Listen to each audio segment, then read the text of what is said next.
This unique high-altitude terrain attracts athletes throughout the year. Not surprising, it has become one of the main meccas for obstacle course racing. And once again, the world's best have gathered in North Lake Tahoe, site of the 1960 Winter Olympics at Squaw Valley. And today it is site for the 2018 Spartan World Championships, powered by Rakuten, hosted by North Lake Tahoe. What a beautiful morning here in North Lake Tahoe, as we ready for the world's best to do battle. The location has been set, and the world's best elite have gathered at the World Championships to lay claim who will take top honors. As mentioned, a beautiful morning here in North Lake Tahoe as we have a storm front approaching. Fall has set, but it has not kept away the world's best as they all gather down below, as we will see both the men and the women do battle here in North Lake Tahoe.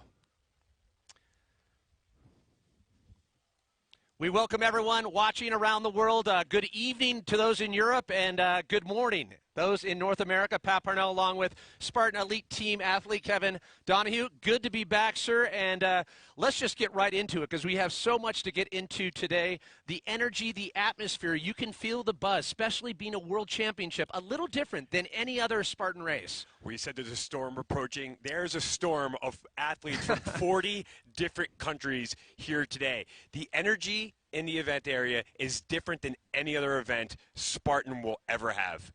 And what do you make of, in terms of, you've been hanging out with the athletes leading up to today. It's a little different, too, in terms of the demands, the things that are asked of them at a World Championship event. A little different. You know what? Athletes usually show up on a Friday before a race, and they all kind of convene like the morning of, like an hour before the race even starts. Here, they show up 2 days before. They have media responsibilities. They're doing podcasts. They're meeting with all kinds of different sponsors. The adrenaline that they could waste just in the press conference and the lead up to this race could be just as draining as the event in itself. Yeah, there's the physical stamina, but we can never underestimate the mental stamina. You always hear Joe DeSena talk about getting out of your head. That's one of those things that you really have to kind of gauge yourself leading up to this day. And getting try to do to each other in these hours and days leading up. It is all culminated right here. We're right by the start line. We're able to look, and we're able to see already how some of the athletes are reacting. We saw it in the little lead up there. We saw Lindsey Webster and former world champion from 2014, Jonathan Albin. They're laughing it up and they're relaxed, but inside they're like a duck on a pond. The feet have to be churning right now. Well, we are just moments away from commencing the start. Today we will crown both a men's and women's world champion here in North Lake Tahoe. It has been a season-long march to get here. What a season it has been. World Championships is absolutely brutal. This is everything that I You know you're going to suffer. Literally the best competition This is in what the works entire so hard world. for it. It's so hard. This is what it's about. This is the World Championship. This is it.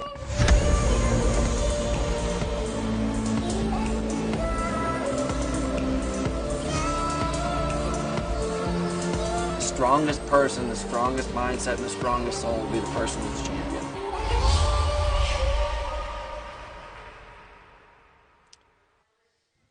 The world of Spartan racing has never been easy, and that is the point. Those that follow the trappings of pain, sacrifice, and delayed gratification are rewarded with something far greater than many can ever comprehend. Those that are willing to push harder, go farther, and dig deeper, once again have descended on the Sierra Nevada in North Lake Tahoe for a chance to make history. 30 countries, 15 national championships, 5 regional championships, and today, as we mentioned, we will crown a men and women's world champion. Lots of excitement, and when you look at the list of the world championship winners in years past, a lot of these current contenders, says a lot to the wherewithal of all these athletes. For them to be, a lot of these athletes that we're looking at right here on screen, for them to still be here and competing, Cody Moat, John Albin, Robert Killian, Zuzana, Lindsay, and I mean, you just could go down the list. It just speaks to how incredible this sport has been that they keep coming back year after year after year, and I applaud them for that as well. So as you can see, the racers starting to gather here at Squaw Valley, here in North Lake Tahoe. And last year's results, going back to 2017, a great battle for sure. What are your takeaways when you look at the leaderboard from 2017? Well, outside Hunter McIntyre, every one of those men is back. And every single one of those men, Cody, Jonathan, Robert, and Ryan, could all win this. That's what's so scary. These gentlemen have no weaknesses. It's going to come down to, we were listening to the press conference yesterday, is honestly, who could handle the pressure and who could suck it up more is going to be the winner of this race. Let's talk about this course. It is a monster of a beast. 31 obstacles, 13 and a half miles, but we also want to take into account that elevation gain, 4,200 feet. That's 128 meters of elevation gain, and that's going to play havoc with a lot of these racers knowing how to gauge their uphill climb as we look at the elevation profile of this beast here in North Lake Tahoe. Yeah, there's going to be two major components to this race that we look at. Who's going to make it to the top first, and who is going to put themselves in position on that second climb right there towards the end. Who could get there the fastest, and who's going to be able to bomb down and get to the finish line first. Gauging what we saw at the press conference yesterday, what's your mental takeaway? Who do you think has that mental kind of serrated edge coming into today's event? The first one we need to talk about is Robert Killian. He explained how he already bought his ticket to Greece. Greece is the Trifecta World Championship. It is the second leg of what Joe DeSena has thrown down as $1 million challenge. The first part of that challenge is winning here in Lake Tahoe, and that basically said, I'm here to win this one because I already booked my flight to Athens. So a lot of confidence there, and we can see racers from throughout the world, competitors, Spartan athletes have made their way, the yearly pilgrimage. And that's what's so great about the North Lake Tahoe location, that it's becoming that place, that gathering, if you will, a reunion. Let's get a little bit into that, too, because it's interesting when you watch the racers yesterday in the press conference. There is that rivalry. There is some mudslinging, a little bit more maybe on the men's side, as we've seen on the social media front this year.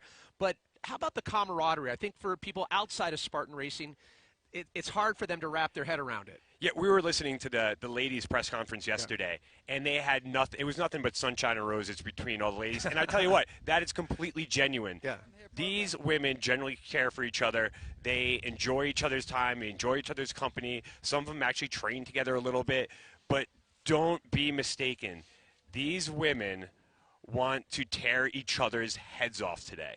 And they want to be known as who is going to be the greatest champion of Lake Tahoe, because this has been the host of more world championships that Spartan has ever had. It started off as Killington. We moved here a few years ago. We're already here for the fourth consecutive year, and this has become the staple race of everything in Spartan. To win here makes you probably the greatest champion in the sport.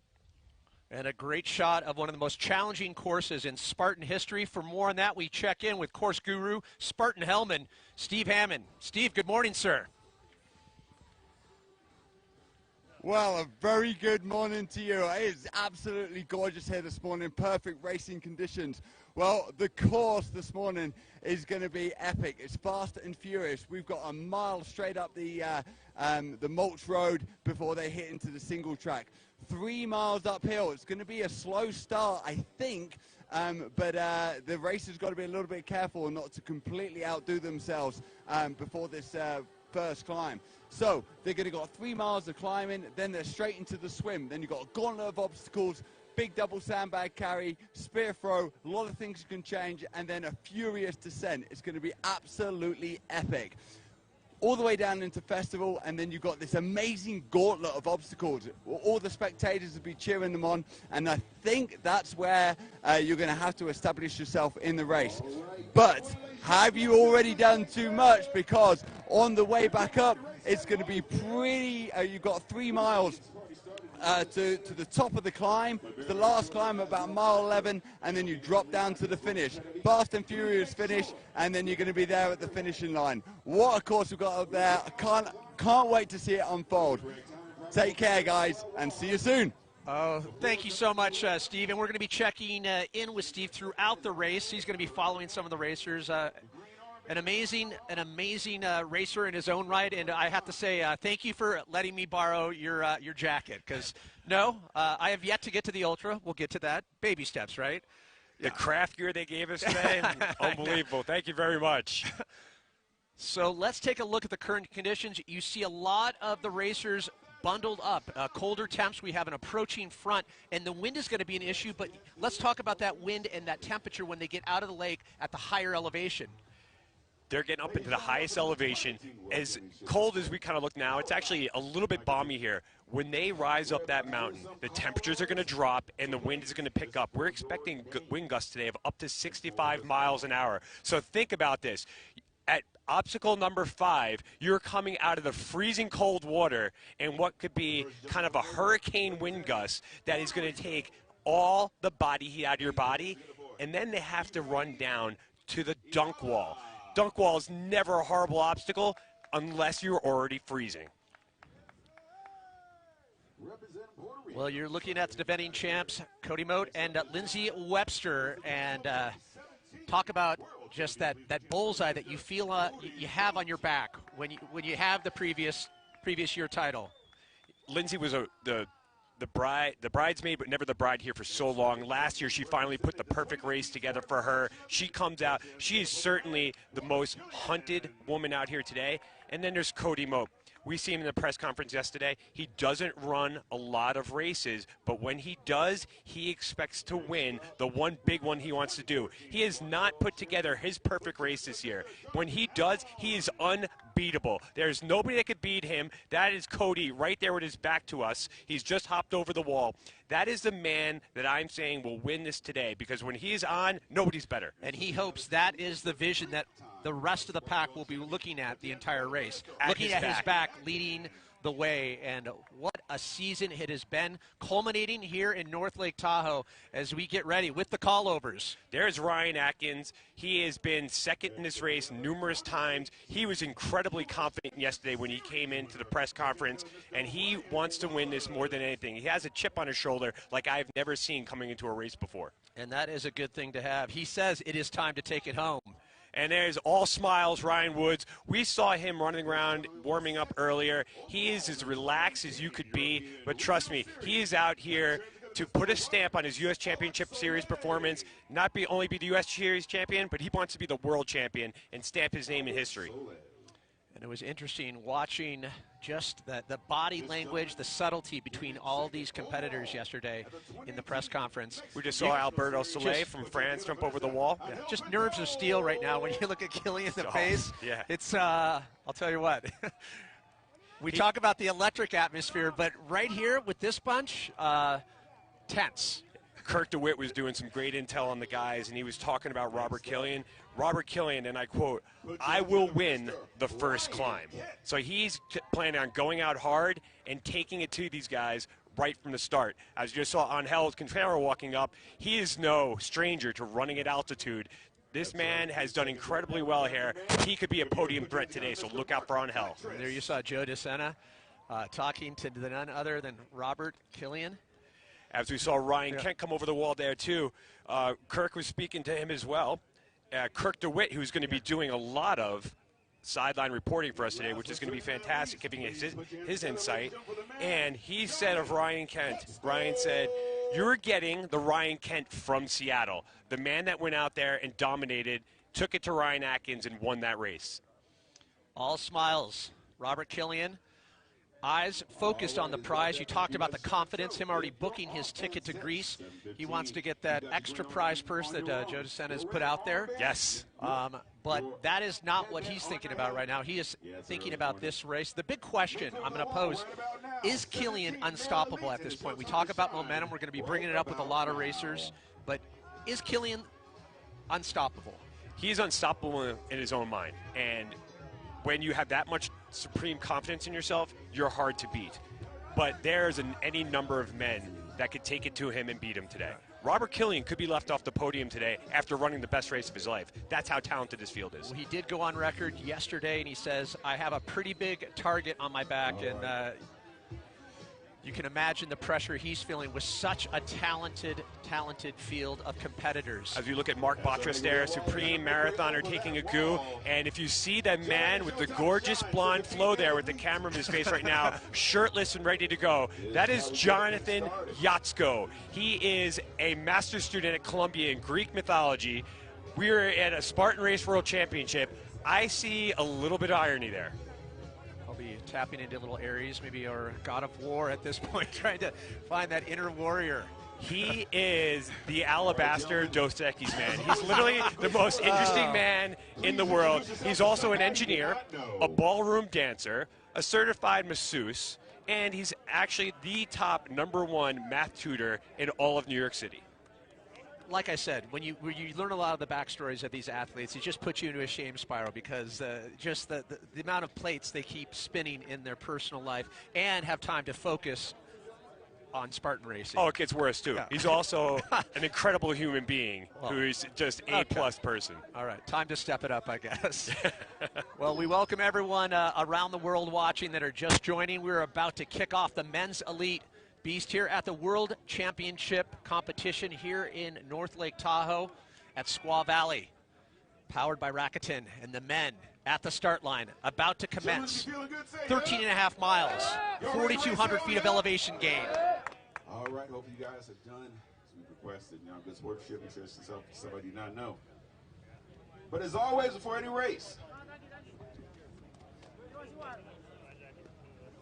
we like to give honor to those that are serving for this country, here and abroad, that are staying for our So the freedoms that we racers hold so going dear. through that briefing, and I always ask you this because I had don't the know how pleasure you this get in that morning mental space, but as a Of having competitor, an active duty member where were of the you at US when Army, you're at this, and where you're still at when you're in these Taverner, situations right before the holding our race? flag. What do you do mentally These are the big to round just applause. calm the nerves, to quiet things And all down? those Well, generally for who give me at the thanks World for their Championships, service. I was always ready to take a major beating by these guys. So I was pretty relaxed. My Yeah. expectations were pretty low.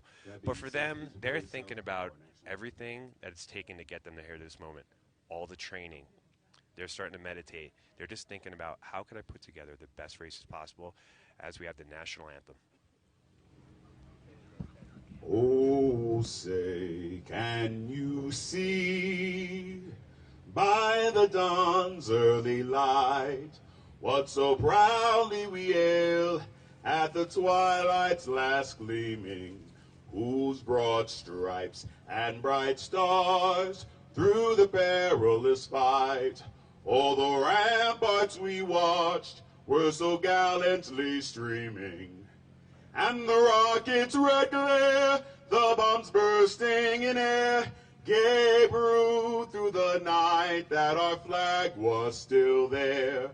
Oh, say does that star-spangled banner yet wave? Oh, the land of the free and the home of the brave.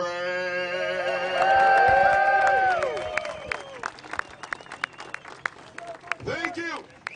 Spartans, if you're ready to race, say I am ready. Spartans, are you ready to All race? right. You I can said, Spartans, are you feel ready to the energy, and What as we we do- mentioned, a stacked field. For a little more on that, we check in with the fourth member of our broadcast team, Kirk DeWitt, pro team athlete on the Spartan side. Good morning, Kirk. Hey. All right. Welcome, guys. This is the That's first right. ever All right, so dedicated first of all, meeting we got to watch out Spartan for Robert Championship. This Killian. is amazing. That guy is on a roll right now. I had a chance to talk to Robert yesterday. He said with conviction he's going to be the first man to the top of the climb. So you're going to watch out for that. He's going to lead the way. Next up, we got to talk about Ryan Atkins. Ryan Atkins has been the bridesmaid 3 times here in Tahoe. He's sick of that. In the press conference yesterday, he made darn sure that he was going to be up front. So I think he's going to go out a little harder than he typically would and not lose contact.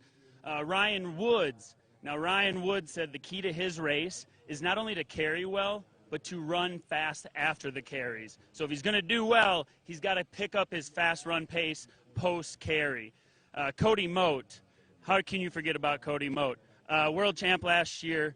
Cody Moat is a guy who's raced okay this year, but we all know he pops one great race every year. He hasn't done that yet this year, so today could be his day. And you can't count out John Albin. John Albin just won the Sky Racing World Champs. He's won another obstacle race world championships recently. He's a guy we got to watch out for. He's got to go out a little harder than he normally would so he doesn't lose contact, but he's going to be up there. Well, great stuff there, Kirk. Amazing insight, and we expect some great back and forth. And you're going on the record saying that we hope that it's a tight race. We don't want that runaway lead, much like the women's side on the women's elite field in Virginia, West Virginia, I should say. It was neck and neck. I think we had five competitors on one obstacle at the same time. We've never seen anything like that. Let's hope we get something like that on the men's side. Yeah, we're on record saying West Virginia was the greatest race we've ever seen in Spartan, and we hope to get that today, and I think we might. This race is 2.5 miles shorter than it was the previous year. That means that these gentlemen and ladies, they're going to have to run much faster from the start. There's not enough real estate for them to hold back too far and then make it up later. They're going to have anybody who's going to win this race is going to have to stay near the top early enough. Well, let's talk about that. You have the base elevation here, but then there's the elevation climb. How do you see things unfolding when you have guys like Killian going out on the record and the rest of the field saying, no, we're going, it's a shotgun right from the get-go. How do you gauge that, and how do you keep enough in the tank with a climb like this right behind us? It's going to be really interesting, but these guys know. If you let somebody run away from you early in this one, you may never see them again. For a beast course, it's not going to be long enough for them to hold back too far. They're going to have to manage that. It's going to be an interesting strategy to see how they do it. Let's go! And we are off. It is the World Championships here in North Lake Tahoe. The men's elite field have taken to the course. Who will be the first to lead the charge up the steep climb here at Squaw Valley? And right off the bat, Mark Botras in the black shorts, no shirt. He took it out a little harder than I thought he would. There are a lot of heavy carries on this course. It's not as grip intensive of a world championship we've seen before, and he does not generally do well on the heavy carries. So what I see there right now is Mark Botras trying to push a pace that he's comfortable with so that maybe when they get to the carries, everybody else is a little bit more winded, and it gives him a little reprieve. As Robert Killian, as stated by Kirk DeWitt, has taken lead already in the first 200 meters of the race. And it's really knowing yourself and knowing your own limits, how much you have in the tank, and knowing where you could catch such an animal like Killian. And if you're looking at we just looked at a close-up shot of these men running together. Right now, they're in such a close pack. You could lose a lot of energy just by bumping shoulders, getting position around someone. Someone might be running a little bit too slow in front of you, and now you're using excess energy just to get in front of them a little. A lot of energy is wasted in this first climb, even though it's not some really steep, gnarly terrain. Well, yeah, and listening to Ryan Atkins speak yesterday, just knowing that the perfect amount of energy that you need to exhaust to get to the top, because you know you're going to have that refractory period, you're going to have time to regain, but it's working out that perfect amount so you don't tap too much into the reserve. What you said was amazing, but I'm blinded by this man in the pink spandex. Sometimes you got to be bold. Exactly. It is the World Championships. And Killian is already setting the pace. If you noticed, Angel Quintero is hanging right on him. We talked about his ability to run at altitude. He's done well here, and Cody Moat is right behind him right there. Cody is not laying back and taking it slow right now. He's right in that top three. Well, speaking of Robert Killian, it has been an interesting year, a rough start of the season, a turning point at Palmerton. And you can see as they ride up over the wall. But, it's also interesting hearing Killian talk about, the bumps and bruises when you stumble like that, and talking about momentum. How much does it mean that he has momentum, and he's peaking right now here at the World Championship? Not only peaking physically, but mentally. And if you want to talk about momentum, this ground right here could take a little bit out of you. It just got steeper, and this is all fresh wood chips that they've thrown down. So that's actually kind of like running almost in sand if you're not used to it. So this is when the calves are really going to start to get hammered. And there's the Pink Wonder, whoever he is. Bless you, sir, for giving us something bright to look out on a cloudy, cold day in Tahoe. Like a beacon in the dark. You know what? We really should have some of our more top athletes wearing outfits like that. They'd be easier to spot on course. And there's Ryan Woods. All of a sudden, you can notice him a lot by the bald spot on top of his head. And he's also someone that likes to go to his knees to do these climbs real early. And he's already done that. Well, Ryan Woods, a bit of Captain Obvious, went on the record. Yeah, you have to run fast to do well on this course. This just in. It's such a runner's course, but like you said, you have to be so smart, knowing not to exhaust too much energy. Maybe talk a little bit about that in terms of the energy that it takes to do the obstacles in between, and if you use too much on the previous, you're spent.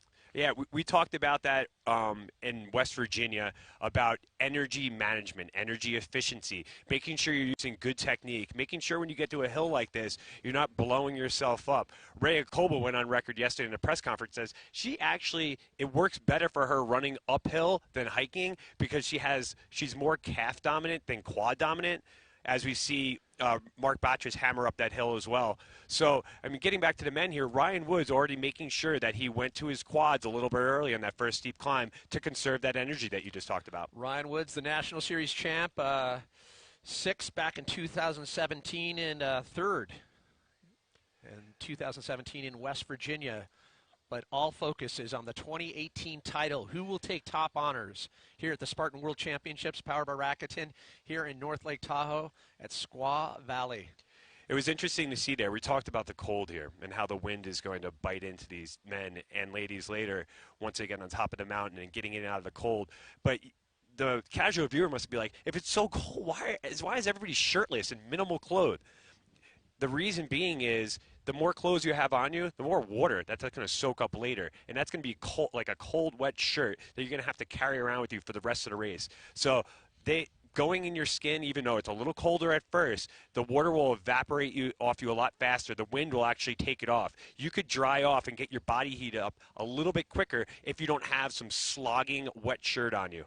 Let's get into the obstacles in terms of this course. 31 obstacles, 13.5 miles.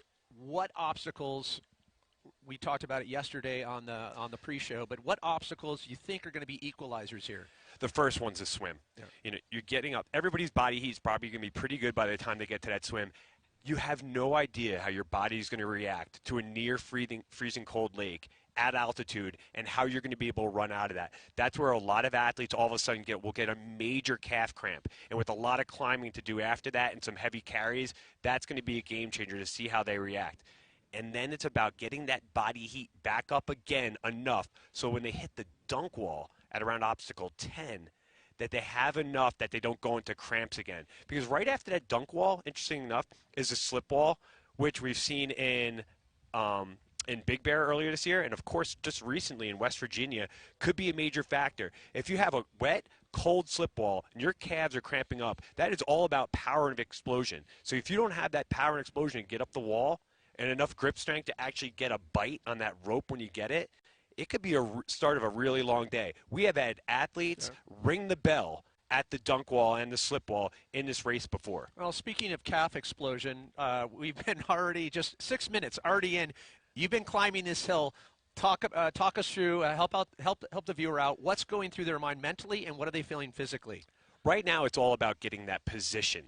All right, not letting the other athletes get away from you, but being able to maintain that comfortable pace. This is where Robert Killian's declaration, as we see Ryan Kent hammering up that hill. Is that Ryan Kent? I'm sorry, that is not Ryan Kent. I saw a big bun, and usually that's him, so I was mistaken. But we have the leader.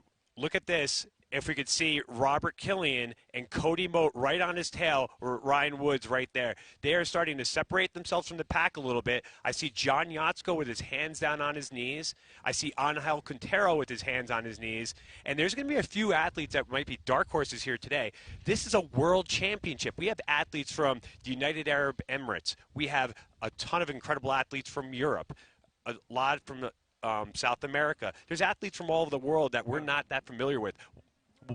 One is Alberto Soleil, and if you see, this is what they get to look at. This is from top of the mountain where they're going to be climbing up to. Yep, heading up to high camp, and as you mentioned, up there on the 5th obstacle, they will be forced to swim in these colder temps. As we mentioned, a storm front approaching. Winds are a little bit higher on that higher elevation, and that is going to keep temperatures way down. The good news for competitors this year is they're not keeping the competitors up in the high elevation as long. So as soon as they get out of that swim, they're going to be able to descend. So that's going to help a little bit on the temperature front. However, when you talk about a course like this and the demands that it asks of its competitors, it's a whole other story. Yeah, from what Steve Hammond told us as well, in the past, a lot of the descending was a lot of open fire road. It is a lot of gnarly single track, he told us this year. It's going to be much more technical, which will favor a man like Ryan Atkins, who is probably the best downhill men's runner in the world. And for him, that's an opportunity for him to make up time on athletes like Robert Killian, who in the past, say in last year's World Championship, he was overtaken by Cody Moat and Jonathan Albon on the final descent. Yeah. So that's in everybody's head. That's where I could see Ryan Atkins maybe holding back a little bit and then making up time later. If you don't see him early, that's probably the reason why. We talk about, is Killian unstoppable? Let me just put it out there. Where do you see a weakness in his program? He's faltered earlier in the season. We talked about he had that turning point at Palmerton. Where does Killian have holes in his game? His downhill running isn't. It's by no means is Robert Killian's downhill running bad. It's fantastic. It's just the other guys are so much better. And I'd also say in the past, he has been someone who has struggled at the spear in some big spots. He's not weak at the spear. He's incredibly confident at the spear, but sometimes he has missed it. Other areas where I could see him, he's shown sometimes a little bit lack of grip strength on things such as a twister or on a rig, but this course in itself isn't that grip intensive. So I really see the men not failing a whole lot of obstacles today. This is in Robert Killian's wheelhouse as we look at the lake. Oh. Yeah. Cold temperatures here in Squaw Valley, up above High Camp, and that is the lake feature. And just to remind the viewers, 31 obstacles. For any missed obstacles, it is 30 burpees. And maybe do a quick basic description of the pain it feels to have to do 30 burpees in the midst of a race like this. You know, it's funny you talk about weaknesses. Yeah. It's like everybody's fine until they do burpees, and everybody's got that plan until a burpee punches them in the face.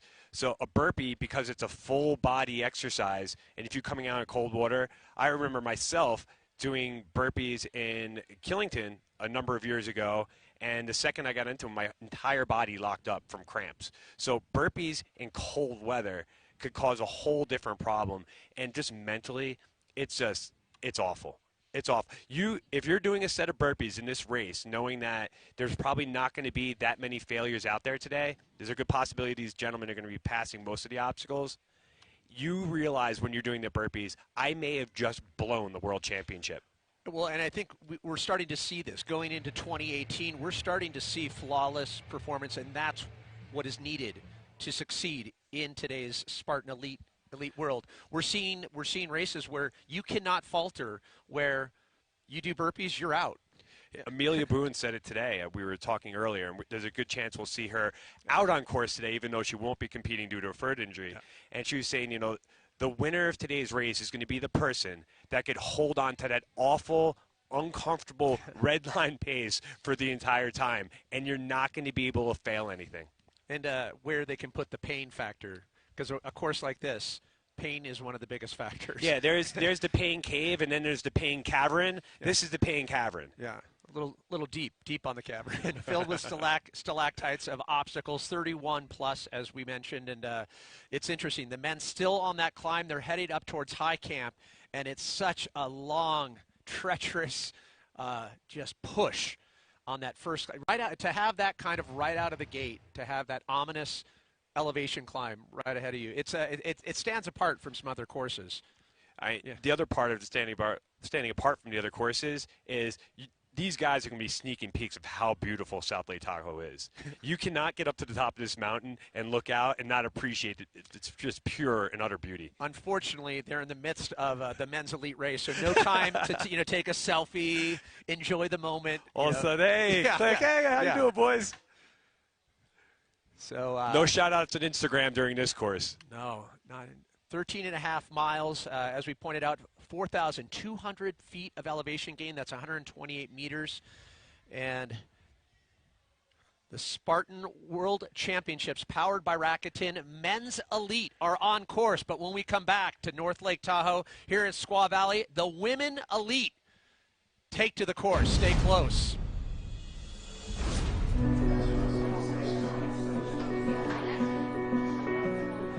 2 or 3 years ago, when we started out with Spartan races, nobody really knew what was going to happen with it. We are the fastest growing sport in the world. I could see this being a sport as big as football, basketball, soccer, hockey. I think it could be an Olympic sport. And like this challenge.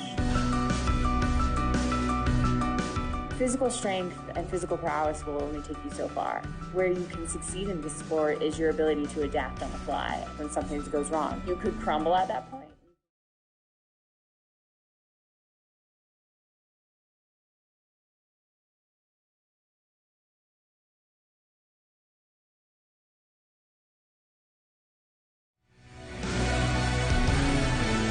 It's really pushing yourself beyond that comfortable threshold.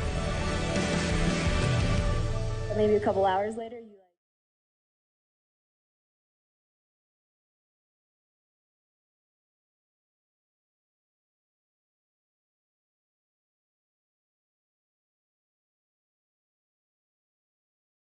We're going to go through a journey together and battle each other and grind and sweat and bleed.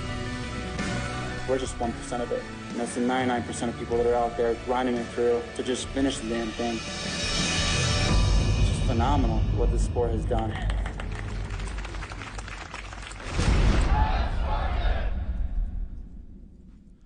Welcome back, everyone, to the Spartan World Championships powered by Rakuten.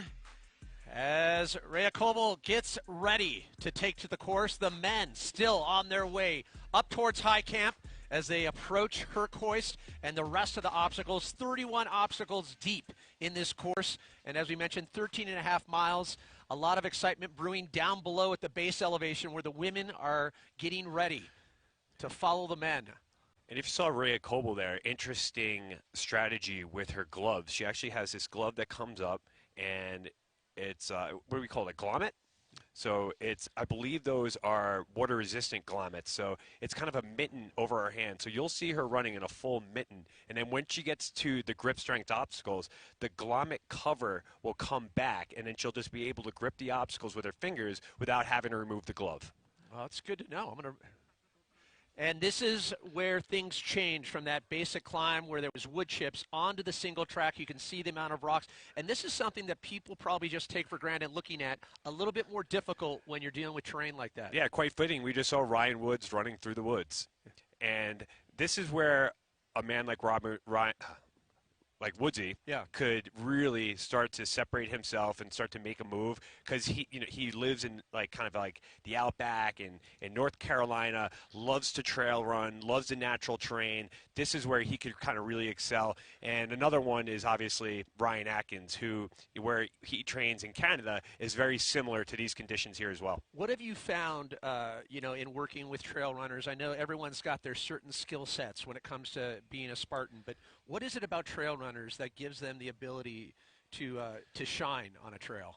It's more athletically demanding. You have to have, it's kind of if you could imagine running on an agility ladder the entire time, your feet are moving almost circularly because you have to be able to place in all these different areas. So the strength of your legs, the agility of your legs, and the pliability of all your joints has to be a lot better because your feet are constantly being placed in other directions on a slippery rock, on a route, the changes and deviations in the terrain, whether it's undulating or not. It forces you to be a more complete athlete, and that's what's really attractive for most trail runners. So we are just 1.5 miles into the course right now. Cody Moat, Robert Killian approach the Herkhoist, and this is one of those obstacles that it's all about technique. These guys right now are super happy that they don't have cold hands or wet hands when they get to this. These ropes are all brand new. If you're looking at them, If they're really a deep red, it means they're newer, which means they're slicker and harder to grip with wet hands. And you notice that's Cody Moat on the ground right now on his back using his leg. He's pushing with one leg up against the barrier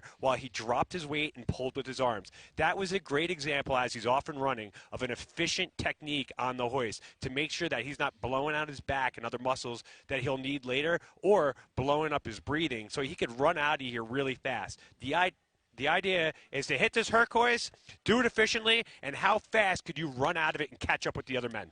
Well, the lead of the pack on the men's side, clearing the Herc hoist, but down below, an international field has assembled as the women get ready to race. For more on that, once again, we check in with Kirk DeWitt. Kirk? Hey, guys. So women to watch. We can't obviously leave Lindsey Webster out of the conversation. She's our reigning world champ from last year. Lindsey told me in 2016 she went out too hard and blew up.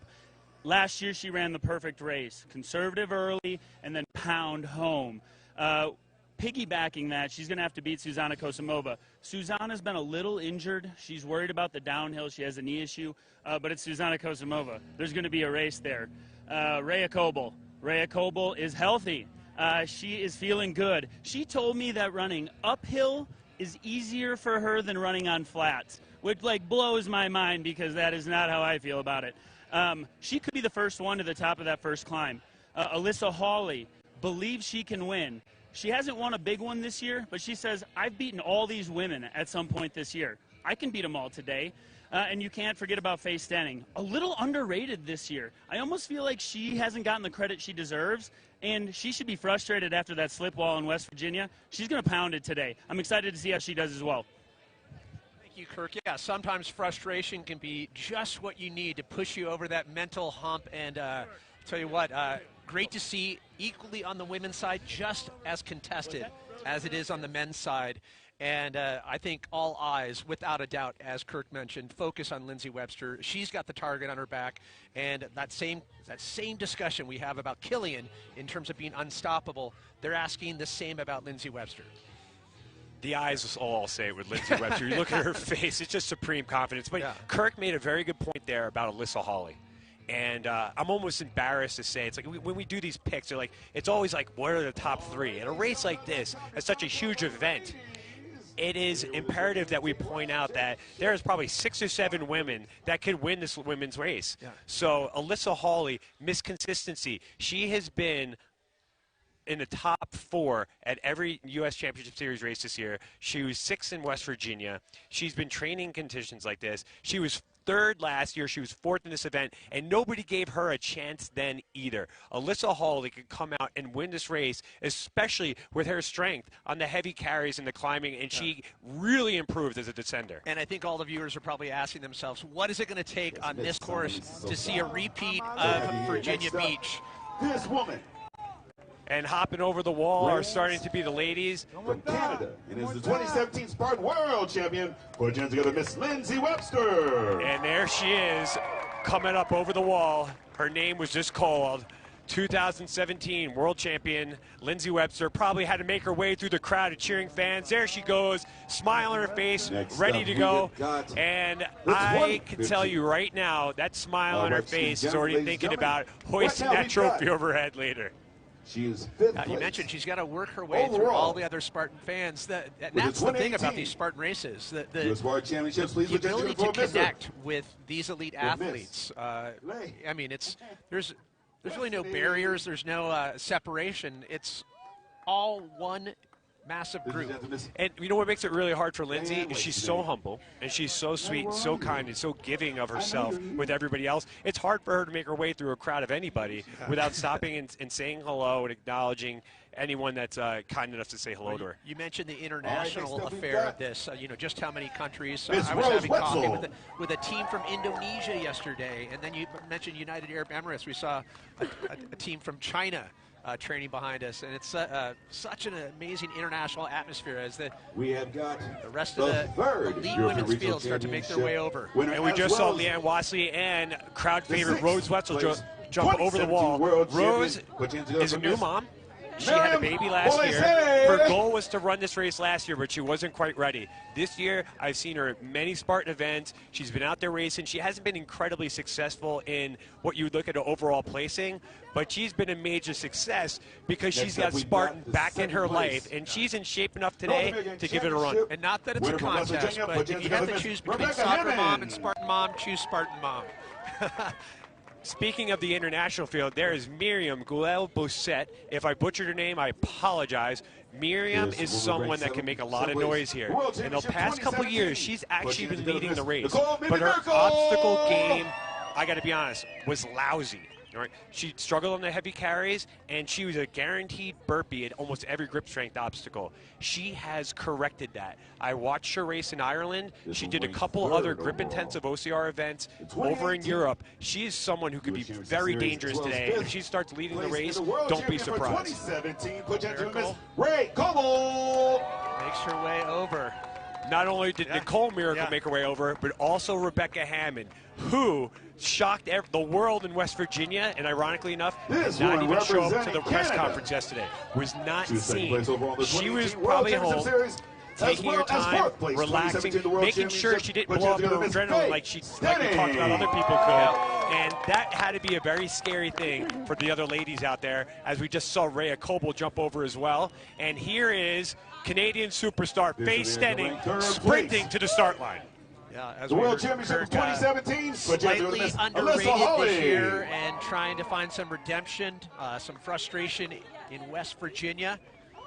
But what a place for redemption here at the World Championships. The arena where you definitely want to find that extra gear. And speaking of underrated there, we just saw was Alyssa Hawley run up to the start line. Someone who in any single race could win. And certainly a threat for the podium today. So just a beautiful morning here in North Lake Tahoe. All right, ladies, Squaw Valley as the men on the course and the women your headband is on your head, your green armband is on your arm. And right there in the pink, who you're looking at is Zuzana Kotsumova, the only man or woman to ever win the World Championships in consecutive years. She shocked the world here in 2015, came out of nowhere, and dominated the course. The following year, she dominated even more, winning by well over 10 minutes over Lindsay Webster. And let's not forget, she just fell one spot shy of the top spot last year. So talk about someone that's well within striking distance that could definitely challenge the likes of Lindsay Webster and the rest of the field. The last time Zuzana Kotsumova stepped foot on this course, Lindsay Webster was doing burpees 10 feet from the finish line. All she had to do was complete the rig. She grabbed one baseball and fell right to the ground, and Lindsay Webster essentially won it at that moment. Zuzana did a few other OCR events in Europe this year to improve her grip strength. So look for her to go burpee free today. And if she could run and carry the way that she does, look out. It could be World Championship #3 for her. So the women's elite field have taken to the start as they anxiously await. You can see the energy, definitely effervescent, but with an underlying intensity. And there's Alyssa Hawley, who we said before finished third at this event.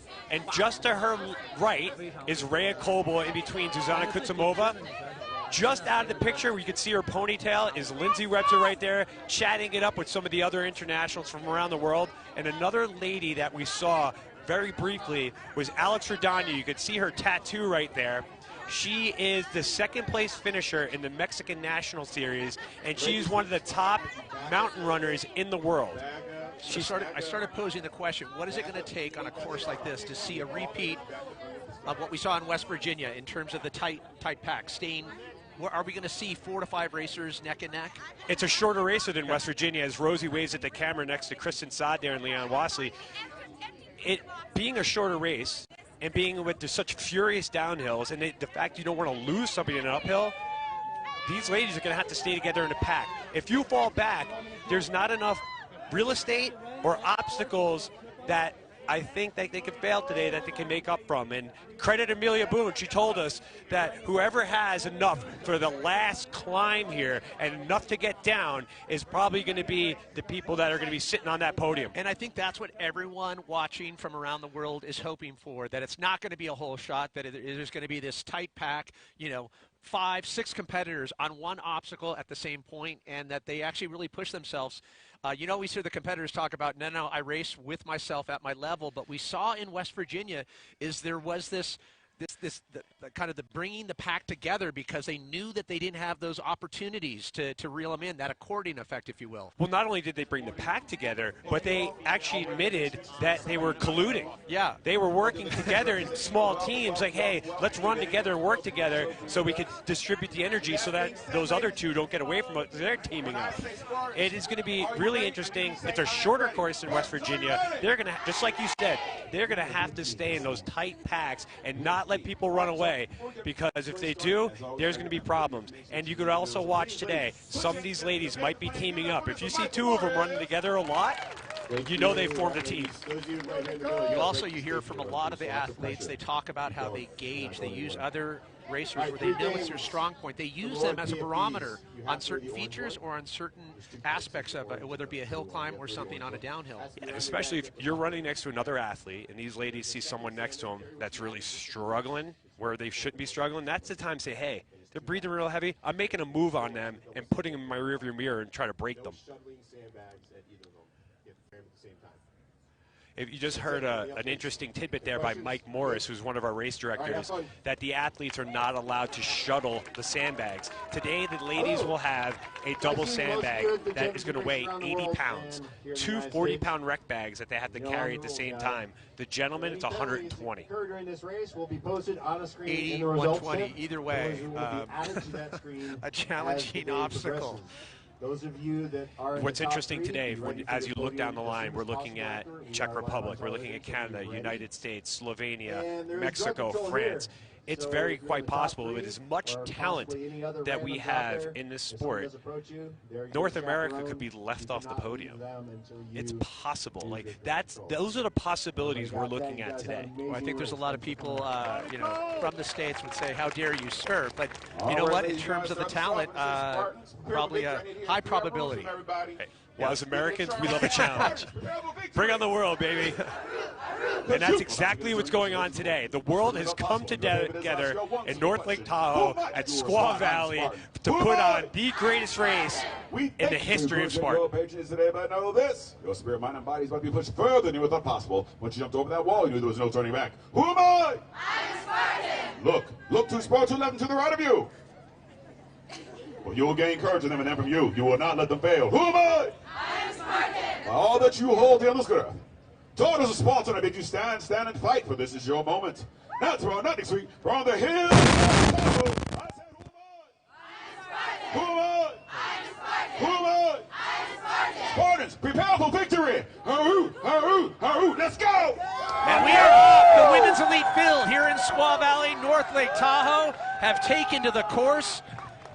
And a treacherous course at that, 13.5 miles, 4,200 elevation gain. And once again, we will watch who leads the charge right into the uphill climb section right out of the gate. You know, it's funny. Nicole Miracle, who's in the blue shirt right there, was adamant in saying, I'm not going to go out too hard tomorrow in this race. And who was the first one out? Nicole Miracle. And she's right up there in the top 3 people with Chikorita is her nickname, Alex Radanya, the second place female from the Mexican Nationals Series, who's an incredible mountain runner, taking out strong at the beginning. And look who's on her heels right now is Faye Stenning. It looks like Nicole Miracle took a little bit of her own advice and backed off a little bit, but she couldn't handle it. She had to go out first. Let's be honest. Old habits are hard to break. Yeah, you get caught up in that excitement just before all these elite starts. The energy, the electricity, the atmosphere at the base, especially at a World Championships. It's just kinetic and frenetic. And if you're looking at there, Chikorita in the center right there with the white headband and the black tank top, lots of tattoos. She's someone who's always a credible threat with the run, but unfortunately she struggles with the grip strength obstacles a lot. So she's up there right now. Let's hopefully for her she could she could maintain that pace throughout the course of the race. But Amelia Boone was talking about how these ladies don't have any weaknesses for the most part. You really got to nitpick to find those little things that they're not good at. They're almost like if if they were coming out of college and they were a soccer player, and you're like, you know what, that is a 5-tool player. They're great with their feet. They have incredible endurance. Speaking of the endurance, look at the men hitting the swim right now, that cold freezing water, and that was Cody Moat who just jumped in, and it's hard to tell who's in front there. I wouldn't be surprised if that is Robert Killian. I do not see a whole lot of hair. Yeah, and for those of you watching, obviously a safety procedure, having all the competitors have to wear a life jacket. So 2 different approaches, a little side scissor versus an adapted freestyle, if you will.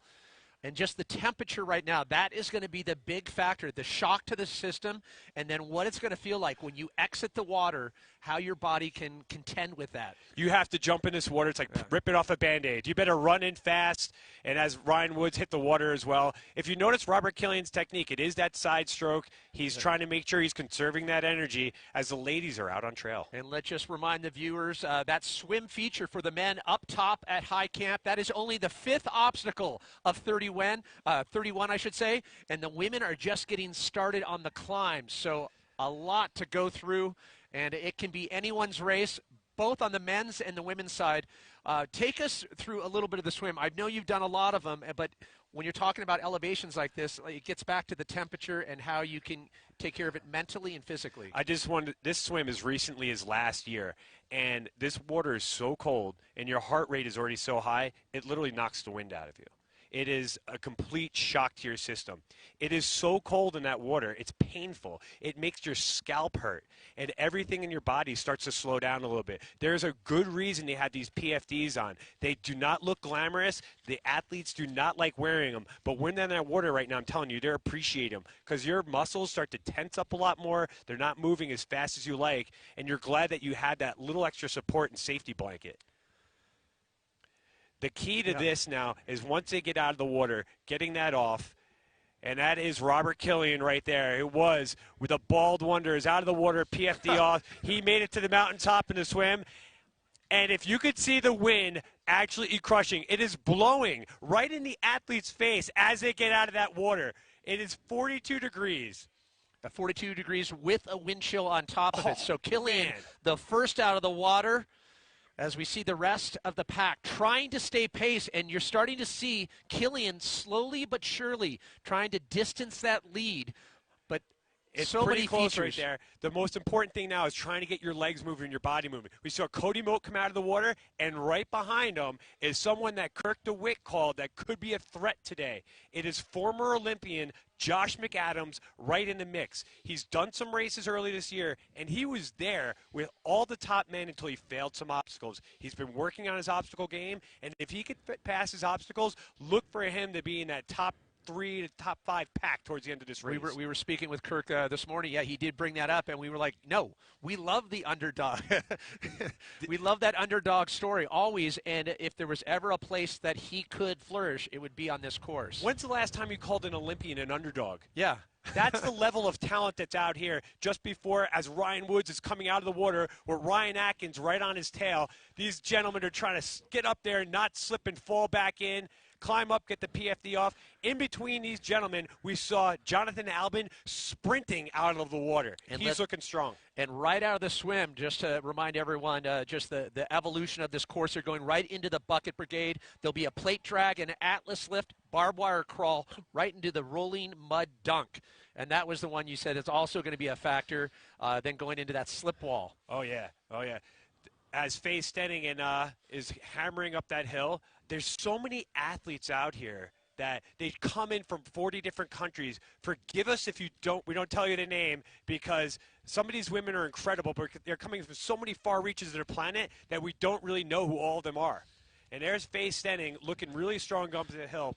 As Kirk said before, she is someone who's been underrated. For somebody to come in second at 3 of the U.S. National Series this year and come in 4th at another one and do as well as she did in West Virginia, it's hard to call her a dark horse or an underdog, but she has a chip on her shoulder and wants to win this Well, bad. it has been such an interesting year for Faye Stenning. I mean, many ups and downs in 2018. A DNF in Utah, problems with the slip wall in West Virginia. I mean, this is her chance to find some serious redemption and get back in that flow that she knows she has within her. You could hear talking about in the press conference. She knows it's in there. She just needs to find it and find it at the right time. It's kind of like if you held up a glass and you had a piece of paper in front of it, and you ask people what's in the glass, they're not going to be able to tell you what it is. But if you pull a piece of paper away, you can see, it's filled with apple juice. It's filled with water.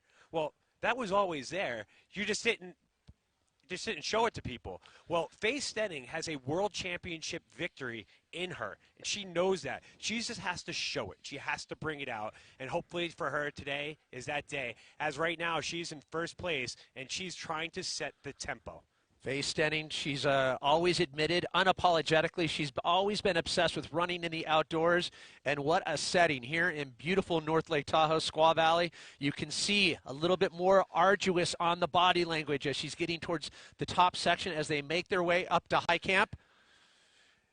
7.5 minutes in, and Faye Stenning is still leading the charge up the hill, as the men still on course above high camp following the swim as they approach the bucket brigade. The next obstacle of 31.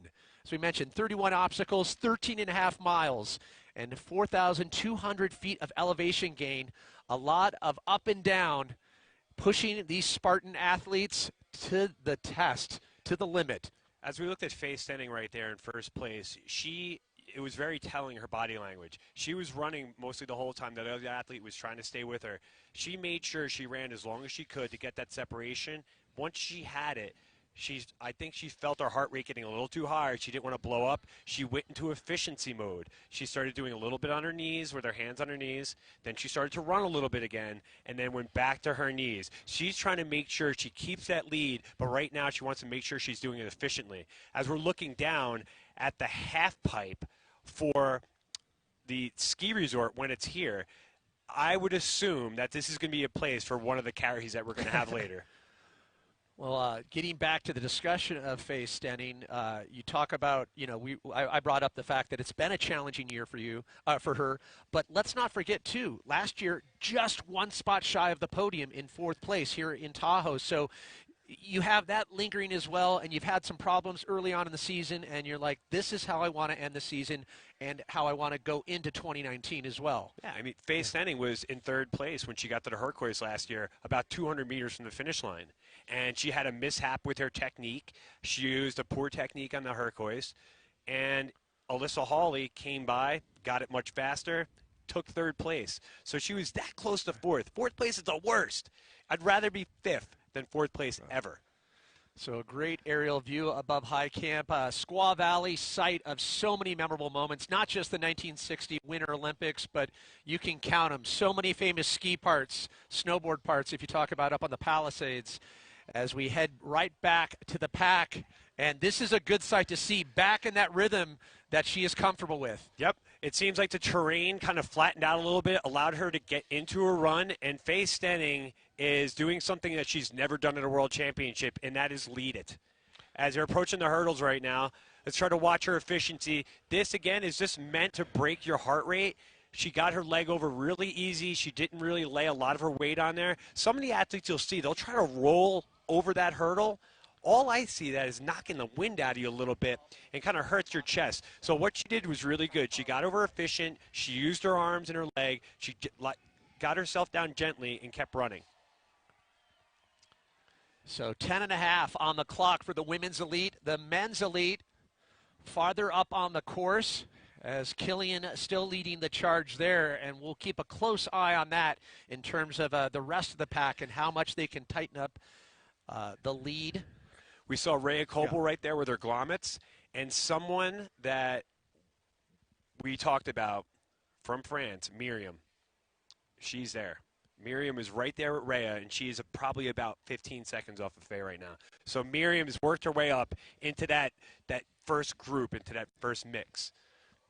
And now it is the bucket brigade. We talked about how this might be a place for a great heavy carry. Robert Killian is coming up to the bucket brigade down by that half pipe. The former Green Beret showing incredible wherewithal and leading the pack. Killian on the bucket brigade, but a pack of competitors still behind him. We're going to see where they're going to be able to find those opportunities. Killian, up to this point, hasn't shown any weakness, hasn't shown any any point where he's needing to kind of pull it back whatsoever. No, Killian's goal is to make sure he gets to that last climb that we saw on the graphic and be the first one to the top. If he is the first one to the top, I think he will send it downhill faster than he ever has in his life, because once you get down to that gauntlet of obstacles, he's going to be very efficient and good at the ones that are down there. And it was interesting to hear Killian be pretty open and forthright about his rough start this year. To think, that even someone like Killian can have those moments. And I guess that's the essence of Spartan racing, and when you have a competitive field that runs as deep as it does nowadays. Yeah, I think last year Killian burned himself out pretty good, chasing some pretty lofty goals, I might say. He was the U.S. Stadium Series champion. He was very high up in the U.S. Championship Series. He came in third in Tahoe. He was doing a lot of other events outside of Spartan that were kind of wearing him down, and it kind of all hit ahead at the Iceland Ultra World Championships, where he was expecting to go out there and win. He came in seventh. And then after that, he could never just get his body right. And then finally, in Utah at the U.S. Championship Series this year, he put down like one of his best races after one of his worst. He was out of the top 10 at U.S. Championship Series Chicago and made the rebound in Utah. And since that day, he's been on fire, obviously cemented and exclamation point in West Virginia. Yeah, and I think it speaks volumes to the mental component of Spartan racing. You heard, world champ Cody Moat says, yeah, I cannot over race. If I do, it really has an impact on me. There's a point where it becomes too much, and sometimes it's not even physical. It's more on the mental side where you just don't have it in you. You have to want it that much more than the guy next to you. Well, for Cody, there is a lot of physical in it as well, because he actually has a known thyroid issue that's affected his ability to race in the past. But Cody's also a guy who's incredibly involved with his family. He is a coach. He coaches two sports. He coaches wrestling and cross country at his high school. So he has a lot of other obligations and a lot of other passions in this world. As we see, Rhea is worked her way up where she's right on Faye, and there's Miriam with her as well, right in the center of that pack of three girls directly behind Faye. And that is a great thing to see, a tight pack, a battle just on the hill climb portion, and we expect some definitely back and forth between both the men and the women's side. But Rhea Coble right now, you can imagine Faye feels Rhea right there. Pat, you took the words out of my mouth. I was saying Faye has to be very nervous right now that Rhea Coble, who admitted yesterday would rather run uphill than hike it on her hands and knees, is right on her tail. I would expect a pass at some point on that first hill going up with Rhea overtaking Faye. If she has that much confidence now and she's right there, this is a spot where Rhea Coble could really start making a move in this race. So the men now approaching a very obstacle-dense area. It's called the soccer field, and this is going to be interesting to see if we're going to see a tightening of the pack. It's going to see how each competitor handles each obstacle, how much finesse, how much force they can bring through, and obviously no misses. At this point, you could no. Absolutely not not allowed. As we're looking there is what is the rolling mud. So they're going to have to go over these dirt mounds, into the mud, back out of them, in and out about 3 or 4 times, and then they have to hit that dunk wall with the slip wall directly after that. As right now they're approaching the plate drag. The key to this obstacle is to make sure you're using your legs, your core, and your arms just as much. If you're watching Robert Killian there, he's dipping down, he's resetting his arm, and he's pulling and pushing with his legs at the same time. What this will do, though, to some of the athletes is, and we've seen it with Amelia Boone at the World Championships in 2015, was major calf cramping. Because all of a sudden, you're compressing your calves in a way that they haven't. It's completely different from your running, and then whack, you get hit with a massive cramp. But Killian just looked incredibly strong, pulling that out and then bringing it back as he's off to the Atlas carry now, which is another strength-based obstacle designed to kind of like put some stress on the lower back and on the upper body, break up your rhythm a little bit. They got to hit 5 burpees after he carries this all the way over. He picked it up with no problem. Generally, a lot of the athletes will roll it up their leg to kind of save their upper body a little bit. But he decided to pick it up right off the ground. He's got pretty big hands. He gripped it well. As you see the wind just whipping up there, we're expecting, again, 65-mile-an-hour wind gusts up there. 5 burpees, picks it up, no problem. Carry it back, dump it. Yeah. And this is a great place for him to see where some of the athletes are, too. He could look down the trail, see if anybody's coming up, and then he could gauge his time that he has in the lead. And we should point out, not penalty burpees on that part of the obstacle. Correct. Utilizing great technique, just looking flawless and unstoppable up to this point. And doing the rough math, you can see the wind's whipping right now, but almost a minute lead that Killian from the rest of the pack. I am right now shocked at how fast he is driving underneath that barbed wire. Here is a man who's just run all the way up the mountain, has a minute lead. He could see the other athletes right next to him. There's John Albin in his burpees right there. And he just attacked that barbed wire like it was the last obstacle in a 4-mile race. Cody Moat is right there too.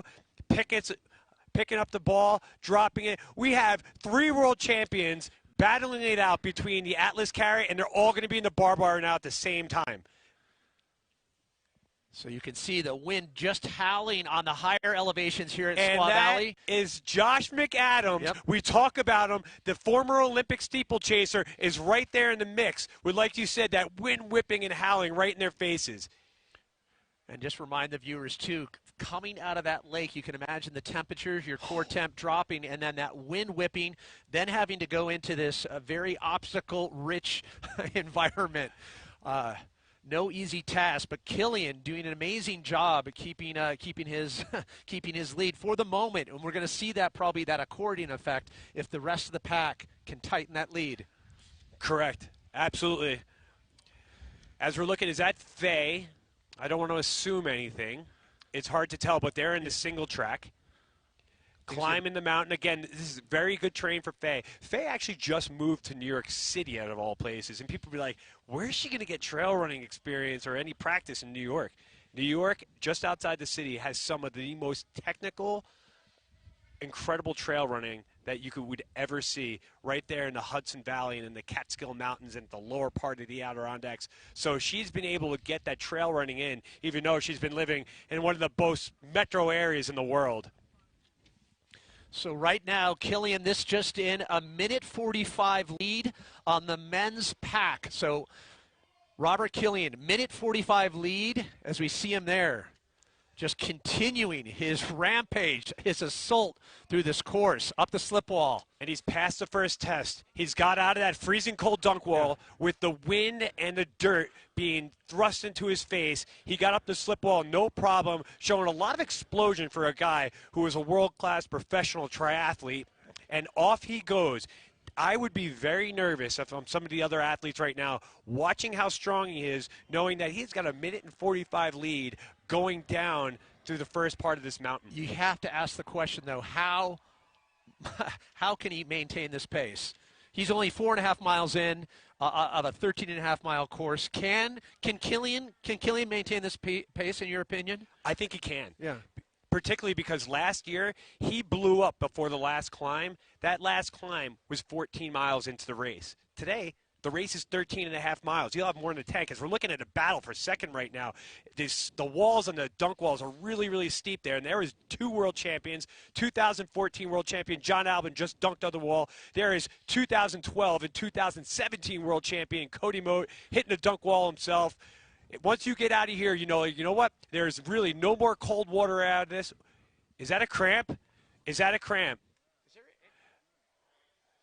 Cody Moat looked like his back just cramped up really bad there. I'm surprised he was able to attack the slip wall as fast as he did, but he's over. Hopefully he can loosen that up. We talked about earlier the effects of this cold water. There's a world champion, the current world champion, and he almost buckled over after the dunk wall. Those are the subtleties of Spartan racing taking effect on the world's best. But the big surprise of the day, just 5 miles in, and you love to see these stories just, work their way through each Spartan race, especially a world championship battle. But to have, an Olympian come to the site of the Winter Olympics and to want to put his name on the podium. You can't beat that. We have 3 world champions being chased by a dark horse Olympian with the ultimate bridesmaid, Ryan Atkins, right behind them. And who's on his tail also? Looks like that's John Yatsko. So Robert Killian utilizing the approaching storm front and riding those winds, just expanding his lead from the rest of the pack. The big question, can he maintain the pace and can he maintain the lead going into many, many more obstacles and many more challenges on this course here in Squaw Valley, North Lake Tahoe. A beautiful day, but as we mentioned, temperatures starting to dip, winds starting to pick up. We also mentioned expected to get up 65-mile-an-hour winds on the top section of this course. You've alluded so much to the body language and the mental aspect of these athletes and how we could pick up as we see Faye standing in the bottom of that screen, running really well at this point with the sun at her back. That's going to feel really good. But for Killian to attack that gauntlet of obstacles in the soccer field, the way they did it, specifically how fast he hit the slip ball, and how he crushed the barbed wire, just says so much about his mental game right now. He is on fire, and he is on a mission. No rifle in hand, man, but he is like a gun, like a bullet out of a gun right now. You mentioned the barbed wire obstacle. I was going to say 2 words, Green Beret. Yep. Yeah. As Ryan Kent just attacked the slip ball with some ferocity. Ryan Kent's an overall great athlete, and he is in that mix for the top 10 right now. And with a lot of races to come, don't be surprised if Ryan Kent is in that top 5. So the wind's really starting to pick up once again as we expect conditions to stay challenging and to get that much more. And we have Faye standing in the picture right there. And I think, the Faye story has a lot of people not surprised, but, this may be a testament to Kirk's insight earlier, just underrated. And a lot of people have said that, Faye is always that contender. She's had challenges, but the ability and the talent is always there. It's finding, that reserve and that extra gear on the day that you need it. Yet, as we've seen, John Yatsko crushing through the barbed wire. It doesn't look like he's having the race he would think at this point. Early in the race, I would expect John to be a little further, challenging for the lead a little bit, but never count out John. But right now, who knows? He's probably doing the math in his head to see how far Killian is ahead. So you want to slow down that heart rate. And as Killian is at the spear, and he has passed the biggest test and barely made it. You know what? It's lower 2 inches on that. Lower 2 inches. Wow. You claim that one, though, because it doesn't matter how badly it goes in. The throw is actually nice, but barely hit that bottom left corner of the hay. And if he would have missed that, I've seen him make better throws that didn't go in. So right now he's probably saying, you know what, today might be my day. No, the wind gusts are also going to be a factor right there. It's right on the edge where the spear throw is. So Killian getting it right to the edge, and maybe he got distracted by that beautiful view as we see Faye standing again, hammering up the course, but she is not in the lead. So standing, though, staying step in step as we hit the 25-minute mark on the women's race, but jumping back into the men's race on the spear throw. Okay, if you notice now, I think the men, John and Cody right here, just made up some time on Killian with the downhill running.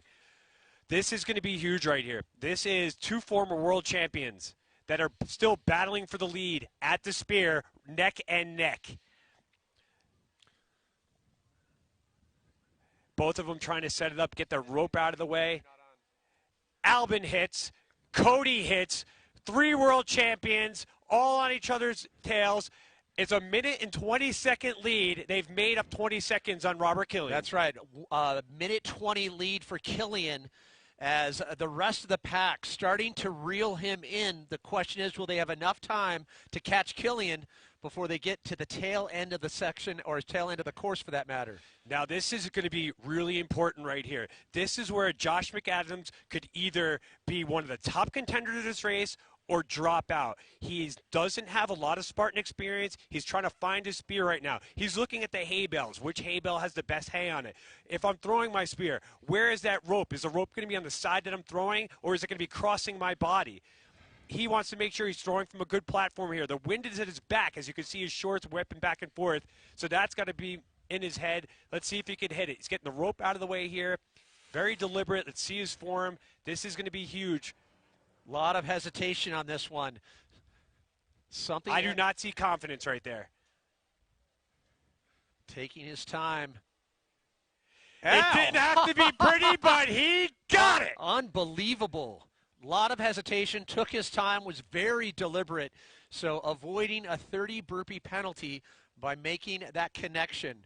Something as innocuous as the spear throw. As Ryan Atkins is right next to him, and we saw in West Virginia, Ryan Atkins could miss a spear and still be in there, but with this field, he made it. Thank goodness. He knows how big that was. He claimed it, pumped his fist, and now Ryan Atkins will be the fastest man running down this hill. I kid you not. And a missed spear right there. And if you saw the body language of the hands on the head, Ryan Woods just hit as well, and he's off and running. But whoever that was, just realized I was top 5 in world championships, and I just blew it.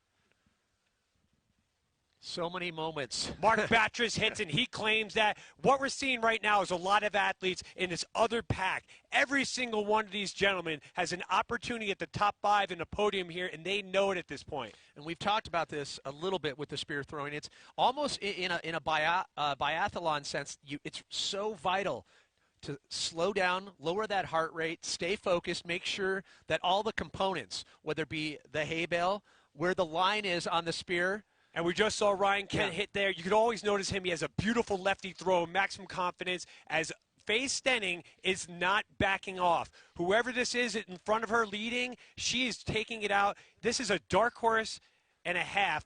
This is something that we've seen in Spartan before, someone that nobody really knows taking the lead, but Faye Stenning is not backing off her. And if you notice, the single track is super craggy. It's a tiny little trail with huge rocks and bushes on either side. You can't really pass somebody here. Faye may have the ability and the strength to pass her right now, but can't get around her because there's a cliff on the right side of her and a mountain rock on the left. So technical terrain. If I'm Faye right now, I'm looking for one little spot where I could zip around here and start getting some separation. Faye is so close on her tails. That's a possibility. You know what? That could be Sarah Woodward, but it's too hard to tell at this point. Hopefully, our man Stevie Hammond can give us some intel later. And here's a spot where maybe Faye could go past. Yep, there she goes. Zuzana is not far behind, too, if you can see her there in the pink shirt. So a tight coming battle up towards you. Yeah, first and second up front with Stenning staying in step. But Susanna trying to shorten the gap on the climb because she knows limited opportunities in certain sections once they get towards high camp here in Squaw Valley. And Zuzana is notorious being fantastic on the heavy carries. So if you're in Zuzana's head right now, she wants to be really close when you get those heavy carries, get through them smooth, efficiently, and fast, and then start to separate. And still in the mix, the winner from the 2018 West Virginia Spartan Beast, Rhea Coble. And the lead pack, some heavy body language there from Faye Stenning, trying to stay in step. As we're looking at our leader, and if you noticed, sometimes when you could tell someone's running, especially with the ladies who have long hair and a ponytail, you could tell by the bounce of the ponytail how much pep they have in their step. The more the ponytail bounces, the more power they're running with their legs. Pep in the ponytail. Pep in the ponytail. Okay, duly noted. But nonetheless, you saw Faye Stenning then start to work her way to the front. We expect a lot of back and forth, but a chance to pull away here. Yeah, we just talked about how hard it was for Faye to pass in that single track, and now when it opened up a little bit, she put it on her and she got past her. And here's a spot where if you're someone who's competing against Faye, again, living in New York City, Not a whole lot of any elevation out there. For her to be running this well at this point is really good to see. That means she has confidence in her ability to run up the hill and still have energy afterwards. Faye could run at a red line, miserable pace as well as anybody has I've ever seen. If she's able to do this now looking this comfortable, it speaks volumes of what she could possibly do later. Yeah, and you look at just the pace difference here, the end of the uphill versus as you approach the downhill, two different things. Yeah. As Zuzana coats him over, watching her fly down the hill. Yeah. And they talked about at the press conference the need for having not only great uphill technique and then having that ability to send it downhill with fantastic technique. And not only that, it takes courage. You know, when you're running down terrain like this, I mean, for all the viewers, you're looking here, if you fall down, there's broken bones that could happen. You know, this is not something that isn't lost in their heads. Well, no, the subtlety. I mean, our very own Amelia Boone, taking an injury to, a toe injury, pretty tragic toe injury, just on a downhill. There's so many subtleties, especially on the high-speed technical downhills. We talked about, the technique with trail running earlier and how your feet have to move circular, and there's so many different variables. You have to be able to see what's in front of you, but also see what's right at your feet and be able to anticipate all these little steps, because it takes one kicked rock to break your toe and you're donezo. So on the men's side, just over the 1 hour mark as Killian still leading the charge, but jumping back to the women. Sorry, I was just saying I interrupted you rudely. I apologize. Faye Stenning was there on her knees. Again, being a little bit more efficient. Maybe she put on a lot of energy in that last run trying to work past her. And there she is. It looks like we're going to say Sarah Woodward has popped out in front of her. Well, it's all about calculating that perfect amount that you need to get to the top and a chance to regain those moments and capitalize on the areas that are your strong points throughout this course, and knowing your limits. So a labored approach on this portion of the climb for the women. Steve Hammond had a few keys coming to this race. I'm going to call them Steve keys, and one of them was the poise and discretion when athletes are passing each other or getting passed. How well you're going to be able to pick your spots and pass somebody without blowing yourself up, and how well you're going to be able to handle somebody passing you, whether you're going to allow that to seep into your head, whether you're going to allow that to take you out of your own mindset and your own physical abilities and sabotage your own race by doing something you probably shouldn't. So knowing how to handle yourself and having that poise and discretion in those moments is one of the keys for Steve's race. Especially, how about the obstacles where you have visual, where you can actually put the math on it, whether it be on a carry, and you see on the opposite of the carry, you see your competitor basically pass you. You make eye contact. Yeah, we noticed that on the barbed wire call when Robert Killian had done the Atlas carry, and it was in the barbed wire. So Robert Killian, this just in, he has started his descent. Alban in second, and Cody Moat rounding out the top three as they finish the first hour mark of this men's elite course here at the World Championships. And that's interesting. I mean, Cody and John both hit their spears. They had made up about 20 seconds in between the time that Killian got to the spear and when they got there. They were very deliberate and throw real fast, and now they're better downhill runners than Killian, I'd say, and they're starting to catch up a little bit. So we have one heck of a race on our hands. So I think it's safe to say a lot of the viewers out there, they're watching what's happening right now. I think expectations are being met in terms of Killian, but is it fair to say on the women's side, a lot of surprise in terms of who we have in the lead, and then the fact that Faye Stenning is that contender? I would have thought that Rhea Coble would have been more up towards the top and possibly leading. She's not. It's very, very surprising to see Faye leading this. And, of course, it looks like, if we're correct, Sarah Woodward as well. Nobody talked about her earlier in the race. But as far as Cody Moat and John Albin, I'm pretty comfortable where they're at, that's where they thought they would be. Cody was not in the lead last year and didn't take the lead until the top of the last climb. So he knows he's close. He knows that he could overtake Killian on that climb. He's one of the best mountain climbers in the world. Well, the big question right now with the women approaching the swim, that could be a great equalizer, as you mentioned. But on the men's side, the bigger question is, can the rest of the field stay in step at the blistering pace that Killian is taking to this course? Yeah. If you're looking at the elevation profile right now, right in the center there, the top of that big hill, they're coming down there right now towards the festival area, and the women are just finishing their climb and going into that swim you talked about. And during the press conference yesterday, Lindsay and Rhea both talked about how nervous and scared they actually were about the swim.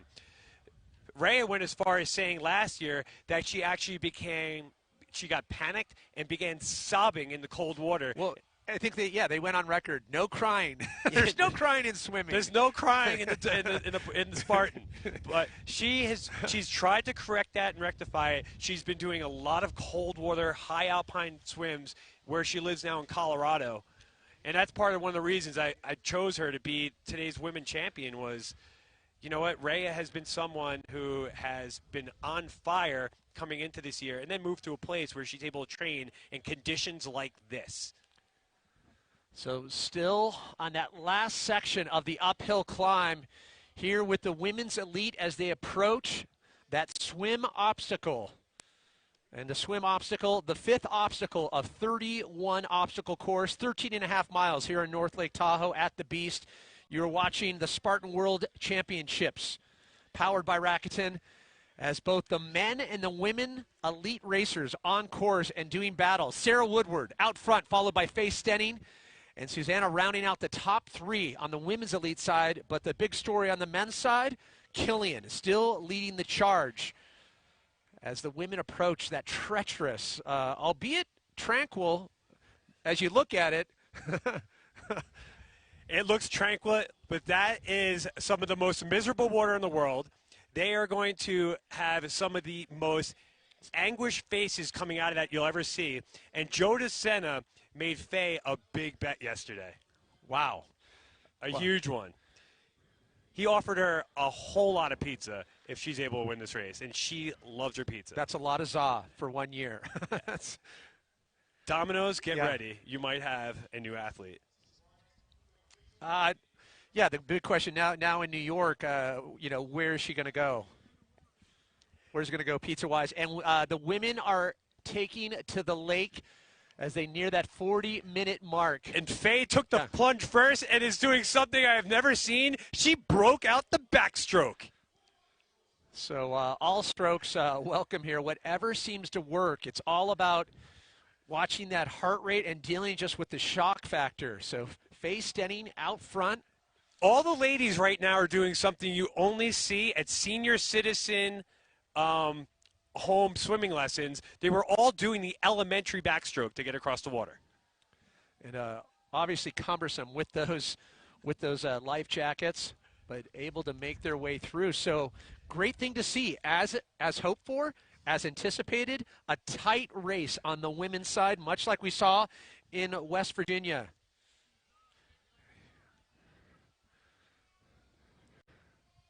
You couldn't ask for anything more with these ladies all hitting the water at the same time. This is a great way for them to gauge each other where they're at. They could see literally within feet how far they are behind. And you could see here, too, not only do they want to get out of the water in front of the athlete in front of them, they just want to get out of that water. So that if there was ever any motivation to pass somebody, this is it right here.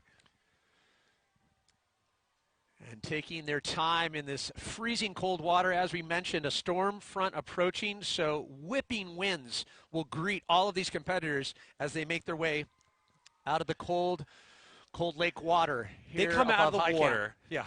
They stare right into the sun with wind right in their face, and they're freezing cold. I mean, so you can't see, and you could barely feel your hands, and you could barely feel your face. So you're going to see some superior anguish of these women coming out of the water. Look at our cameramen. Yeah. We have cameramen with these gimbals and GoPros following the men and women all around this course. They truly are the heroes of our broadcast because they're getting us all these great POVs, and they are ready to take off with these ladies down the mountain all the way to the spear. Well, just to remind everyone, too, following just the challenge of the swim obstacle, they're going to have to charge and make their way right into the bucket brigade, using an entirely different, subset of strength and wherewithal. Completely. That's where, again, calves could start to blow up a little bit. And look how many ladies we have in that pack right there.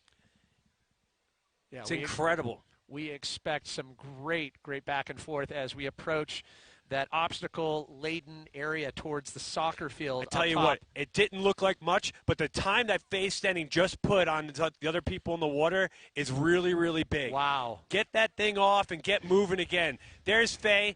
Come on, Faye, take that life vest off. You don't want to run the whole race with it. She might be so delirious, it's so cold, she might not take that off till the spear. And we talked about her before. There is Miriam. Miriam is tiny, so the cold is really going to affect her. We're going to know whether or not she's going to be in this race, if she could go down and hit that spear after the bucket carry. Rhea is there. Alyssa is there. Susanna Kotzembova is there. And Rebecca Hammond from West Virginia is there as well. There she is, coming right out of the water. We didn't talk about her much today yet, but there she is, ready to strike. Well, unbelievable. Following the best performance of her young Spartan career, to come from West Virginia and to now be a contender with the women's elite here on this World Championship course says volumes about her tenacity and her insistence that she is not going to be forgotten. For those who are just tuning in and didn't tune into West Virginia, Rebecca Hammond just burst onto the scene. She is a med student at Harvard. And what was interesting was right after West Virginia, she had a change in her doctoral rotation where she was basically doing research. So this last month has been a research month for her, and she was able to go out to Arizona and train at altitude the entire time. So nobody has seen her for the last month, but she's been putting in the work, and obviously she's confident enough and fit enough to hang with the top ladies in the world again at the World Championships. Unbelievable. Faye Stenning out of Calgary, Canada, just leading the charge. We saw her gain some distance in the swim portion of the race. Remember, last year, just one spot shy of the podium, fourth in 2017. Many ups and downs as we keep bringing up 2018. This hasn't been her banner year that she was hoping for. Had a DNF in Utah. Problems on the slip wall in West Virginia, but she is coming back stronger and more focused than we have seen in quite some time. This is the Faye Stenning that we always known existed. And to give the viewer an idea how high up the mountain Faye is right now, that big building with the glass that we just saw is actually the housing for the giant 100-person tram that comes to the very top of the mountain to drop off the skiers for their runs. So that's how high up the mountain they are right now, with the cold, in the wind, with that wet water on them. Of course, water's wet, so I don't know why I would have said that, but I did. If it gets frothy, then it gets white. Frothy, wet water. And she is running right now with a purpose. You know how we talked about the ponytail? Bouncing up and down. She's running with power, with a long stride, pumping her arms. She's in a flat area, which is her element as well. So I'm going to ask you the same question that I asked in regards to Killian. What about Faye Stenning in terms of her weakness? And when you look at the rest of this course and the obstacles that lay in front of her, where does she have to be careful? With everyone, obviously, the spear. She's gotten a lot stronger. She's done a lot more weighted carries this year. So the bucket, I don't see being a problem for her. The spear is always a game changer. We have no idea what the wind is going to be like when she gets there. When Josh McAdams was throwing, you could see his shorts whipping. It was coming from behind. That's what they'd want.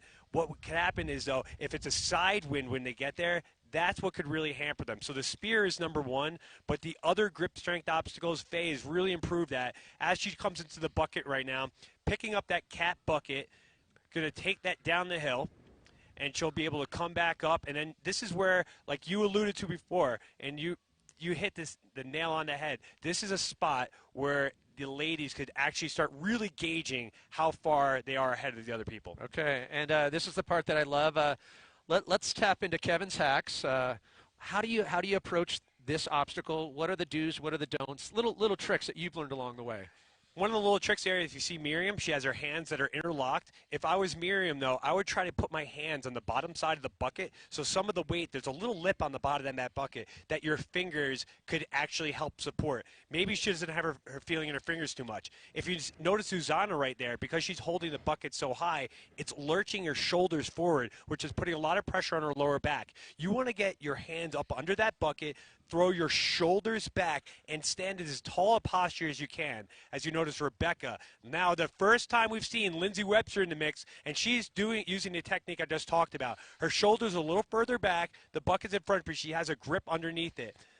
Rebecca Hammond, who just smiled at the camera, of all things, on the bucket carry, she used a different technique. Well, I was going to point out the body language. Looking back at Susanna, her face just wore the pain of that cold water. Rebecca Hammond looked like she was having a walk in the park at that point. She literally said, hey, Pat, Kevin, how's it going in the booth? What's up? I'm in a bucket carrying World Championships. Not a big deal. But if you notice what she did with her wristband, she grabbed around, grabbed her wristband, and twisted it. That is a legal move. You're allowed to use the clothing or anything that's on you to be able to gain an advantage as far as that grip on the bucket. And she just did that. That was a very savvy move for someone very early in her Spartan career.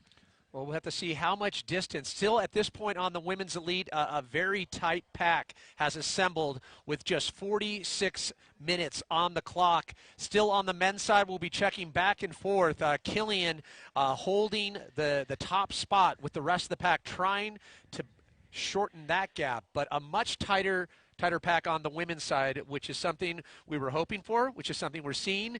But the big question, will it continue as we head to the downhill, or as they head to the rest of the obstacles and then on the downhill, which Killian is making his way down? I really think the spear is going to be the spot where we're going to get that question answered. And they're going to be running down into a festival area that is just, for your word, frothing with athletes and personalities everywhere that are just smiling, running around, getting ready for their own races and ready to cheer these athletes as they come down the mountain. Well, and that's what we should point out. Here at the World Championships in Squaw Valley, the racers on the course actually comes back down through the village. It is so embedded and interactive in terms with the fans. The energy here down on the base here at Squaw Valley is unbelievable right now. And we'll, as we see Killian. He is at the, what we call the Olympus right now, just zip past it, and he's actually going to be running right through the festival area in a couple seconds. He's passing the condos where a lot of the athletes are staying, and he's going to be ripping around. He's going to run past this really murky lake and down to the festival area right now. This is where you're really going to start to be able to pick up that energy from the crowd, use it to your advantage, because everyone knows what he's trying to do here, and they're going to be cheering their butts off for him. And great footage provided by our own Steve Hammond following Killian as he comes into the village here, and expect a thunderous roar from all the Spartan fans here in Squaw Valley as he will be approaching just a myriad of obstacles that have been strewn throughout the village here, and really gives a chance for the fans to see their technique front and center right in front of them. And he's coming right now into the rope climb, and there is the crowd. The A-frame cargo net. Now, what's interesting here is this path that he just took, that little grassy area, that is the spot where we had the World Championship finish line in 2015. It's impossible that he just didn't get a flashback to 2015 when he ran through that spot last and actually won and was crowned the world champion. So if that's not a motivator for you right now, I don't know what is. And if you're looking at this A-frame cargo, it is twice the size as other A-frame cargos, and that's something that could really break an athlete's rhythm. So permission to speculate. What's Killian feeling right now physically? What would you imagine is, what's firing? Right now he's flown down the mountain and he's withstood the charges of John Albin and Cody Moat. He's just run into an area where he's won the world championship. He knows that after this gauntlet, he has one more climb. One more huge climb. If he can make it, like he said, to the top of that climb and be the first, he knows that the World Championship is within his grasp right now, and it is his to lose. And I think when you were going on the record before this race started, I was asking, weaknesses on Killian's side, you were kind of hard-pressed to find. But even on the downhill, not showing any weakness at this point. No. The unstoppable label might be more fitting now than ever before when it comes to Killian. As we have Albin, who's just getting across the, he just got across the Olympus right now, and he's put a lead on Cody Moat, and actually kind of kept that same probably minute and 20 gap between him and Killian as Cody Moat comes in. But that just shows you right now the lead that Killian has just put on. Well, Albin, the world champ in 2014, tried to close that gap, but Killian is showing no signs of slowing down, no missed obstacles, no mistakes at this point. And now you're going to get a chance to see his Army Ranger technique in action. He's hopping on what's called the Tyrolean Traverse. And we've talked about this. It is grip intensive. It'll rip up the skin on your calves. He's wearing high compression socks, which allows him to slide all the way down. And is using his body like a caterpillar. He's pulling with his arms and bringing his legs up at the same time. He just got across that about as fast as you can and sprinting out of that over to the ape hanger. The U.S. Army Green Beret, also Colorado National Guard, is unstoppable at this point. Killian, fresh off the heels of that first in 2017 back in Virginia, trying to gain momentum. But Albin trying to close the gap as well as Cody Moat. And so is Ryan Atkins, and I'd still be worried about Atkins. We saw what he could do. He came back in West Virginia from burpees while he was in third, and he fought back to second. As Killian now is doing another grip-intensive obstacle, this is the ape hanger. It is a very shaky, wobbly rope ladder that's chain linked. It ascends all the way up, and then he has to ascend down. So this is where that grip strength and efficiency that he just used on the Tyrolean Traverse comes in, because you do not want to come in this with a bad grip and all of a sudden get to the end and not have enough in there. And to have the entire fan base, what is that like in terms of having Look at the fans behind him screaming up on the platform. There's two levels. This is as rock star as it gets. Just got the roar from the crowd as he hits the bell. He just clapped. He is on fire right now and running with power. Third place Cody Moat as he approaches the rope climb. There's a world champion right now there in third place with a podium in his sights, knowing that the best part of his game is still ahead of him in this race. If he could keep it somewhat close with Albin and Killian, he could take those men on that final climb and descent. I would say at this point it'd be safe to say that Killian is going to have to falter at some point for someone to take advantage. If he maintains at this pace, it's going to be very tough for the rest of the pack. And as subtle as this next obstacle is, the tire flip coming up could be that obstacle. It's on concrete. It is very hard to get your fingers, if at all, underneath those tires. They're going to have to use what's called a pinch grip, which is a different technique with overlapping your hands on the backside of the tire. He is in a pinch right now. You can tell by how close his forearms are together. Now his hands are wet because they just came out of that ape hanger. So now you're going to see where he positions his hands. If you notice, he's using that pinch. One hand is over the other, and he cannot get it up yet. This is one of the first obstacles that's causing him a problem. The other men could catch up to him right here and actually take the lead if he has to burpee. So just that distance under the tire, he's trying to find one he can get, and he cannot get under it. So, and Cody Moat is there. He closing. is. He just hit the Tyro. He's approaching the ape hanger, and Robert Killian is struggling right now. This is an obstacle, Albin, on the ape hanger, but that is a feature you would not think Killian would have problems with.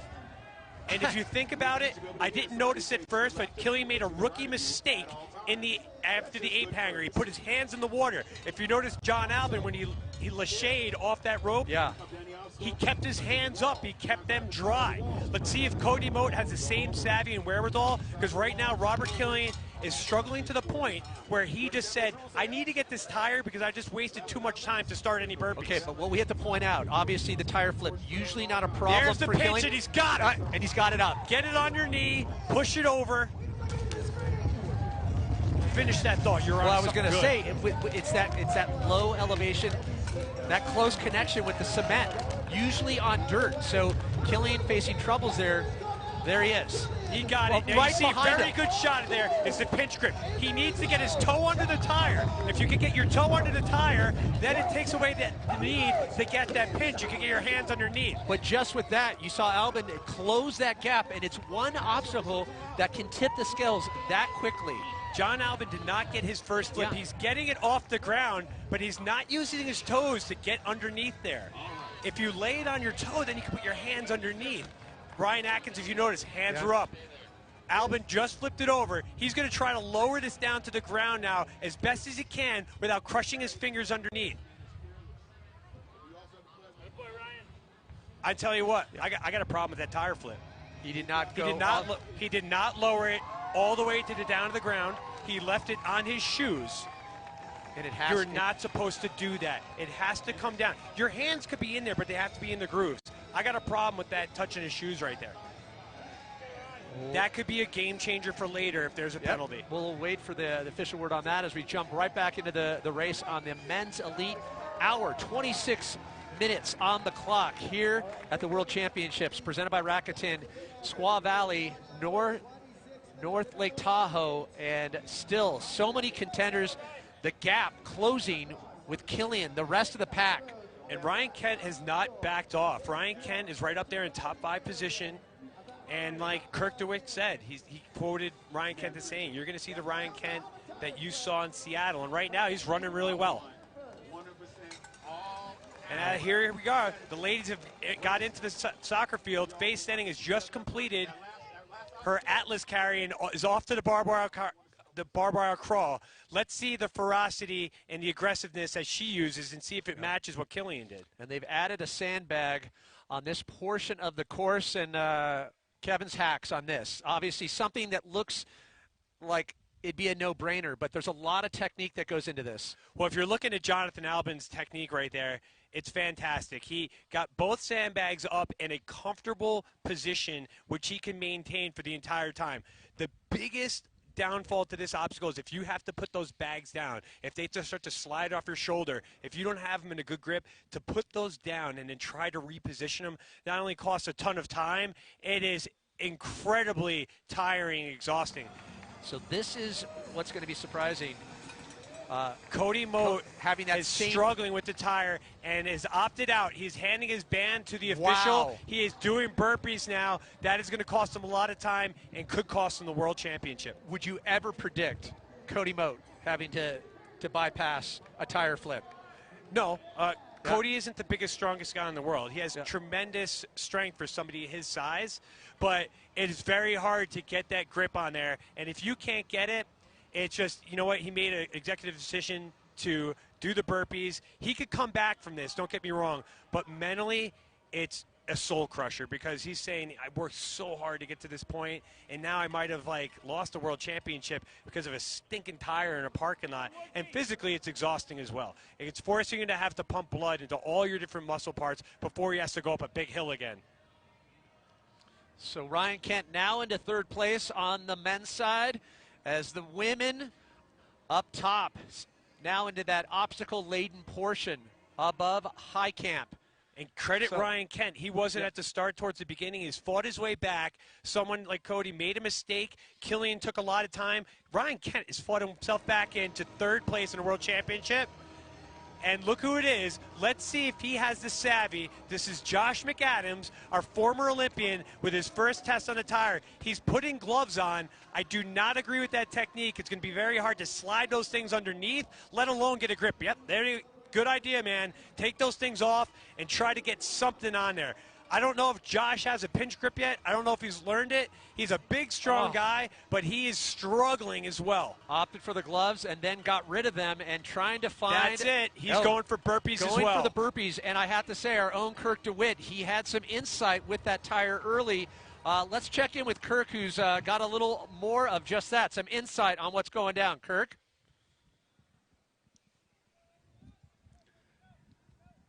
What's up, guys? Hey, I'm hanging out at the Tyro Traverse Ape Hangar. We got a look at tire flip behind us. A big fail here from Cody Moat. He failed the tire flip. Ryan Kent passed him. Ryan Kent now is in fourth place. Also, an update. We were calling our dark horse Joshua McAdams. That dark horse is actually Forrest Boge, mountain runner from Idaho. We got the wrong name on him. He is doing burpees right now. That is not good for him, is it? Crap! Everybody up here looks pretty relaxed and in control. I got a timestamp, and we are, John Albin is 1:58 behind Killian as of Tyro Traverse. There's a 2-minute gap to make up. Now, last year, Cody Moat put 3 minutes on everybody on that last climb. He could work some magic. We're going to see. Great insight, Kirk, and thanks for the update and the correction, as so many moving parts in this race going down, and like you can't write this; it just writes itself. Yeah. Forrest, I apologize so much because Forrest is, like me, very diminutive. He's an incredible mountain runner. He runs on the same team as Josh McAdams. They wear the same shorts. So I saw those shorts. We'd been talking about Josh McAdams. That's where the mistake came. But Forrest, go get him, buddy. Yeah. I'm proud of him.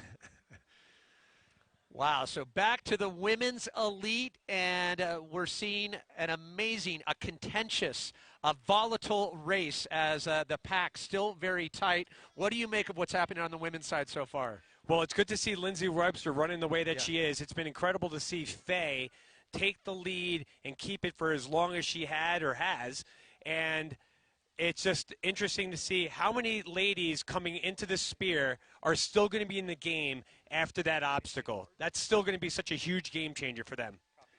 Such as, like we've seen the tire with the men.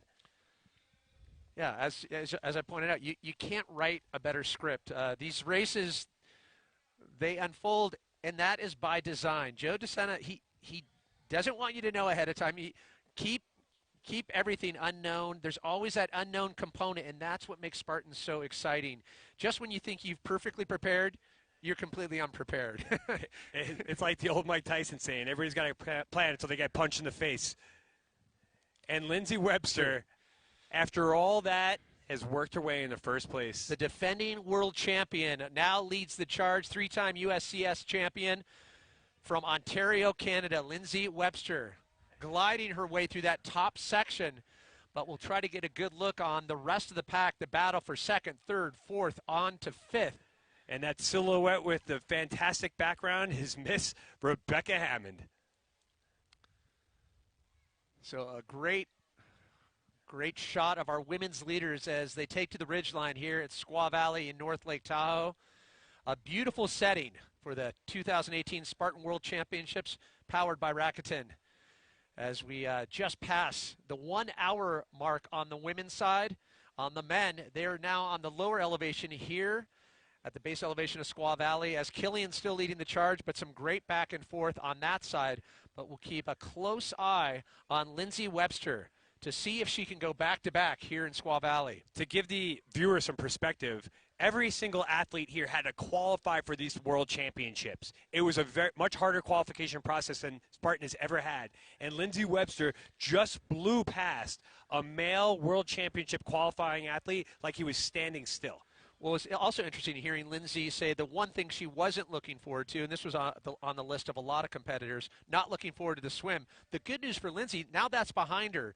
You know, she's been very vocal about, taking a very intentional approach about ironing out her weaknesses through training, and it might be paying dividends right now. We'll have to wait and see because there's still a lot of race ahead of her. When we first saw Lindsey Webster in the sport of Spartan, she came in 2014 in Killian. She was very, very thin. She had little to no upper body strength. She's turned that upper body strength and total body strength weakness into a strength, because you very rarely see Lindsey Webster struggle on any of these grip strength or strength obstacles at all. Matter of fact, she excels on them now to add to her dominant ability to run up and down the hills. Yeah, and those of you that are watching, fans of Lindsey Webster, you ask her, what's her approach? It's real simple. She'll say perseverance. So take that, put it in your hat, and hold on to it as a daily affirmation. Perseverance pays off. And there we see Lindsey Webster in first place, followed by Zuzana Kotsamova and Faye Stenning with Rebecca Hammond there. So we have the reigning world champion, the only two-time consecutive champion is Zuzana Kotsamova, a favorite in Faye Stenning, was one of the most dominant people on the planet. And, oh, yeah, the smiling med student from Harvard, Rebecca Hammond, still in the mix right there. And here's the first big test at the spear. Zuzana Kotsamova is all the way on the left. Yeah. Lindsey is ready to throw in the middle with the wind whipping. Look at it behind her. Zuzana has missed. She went way low.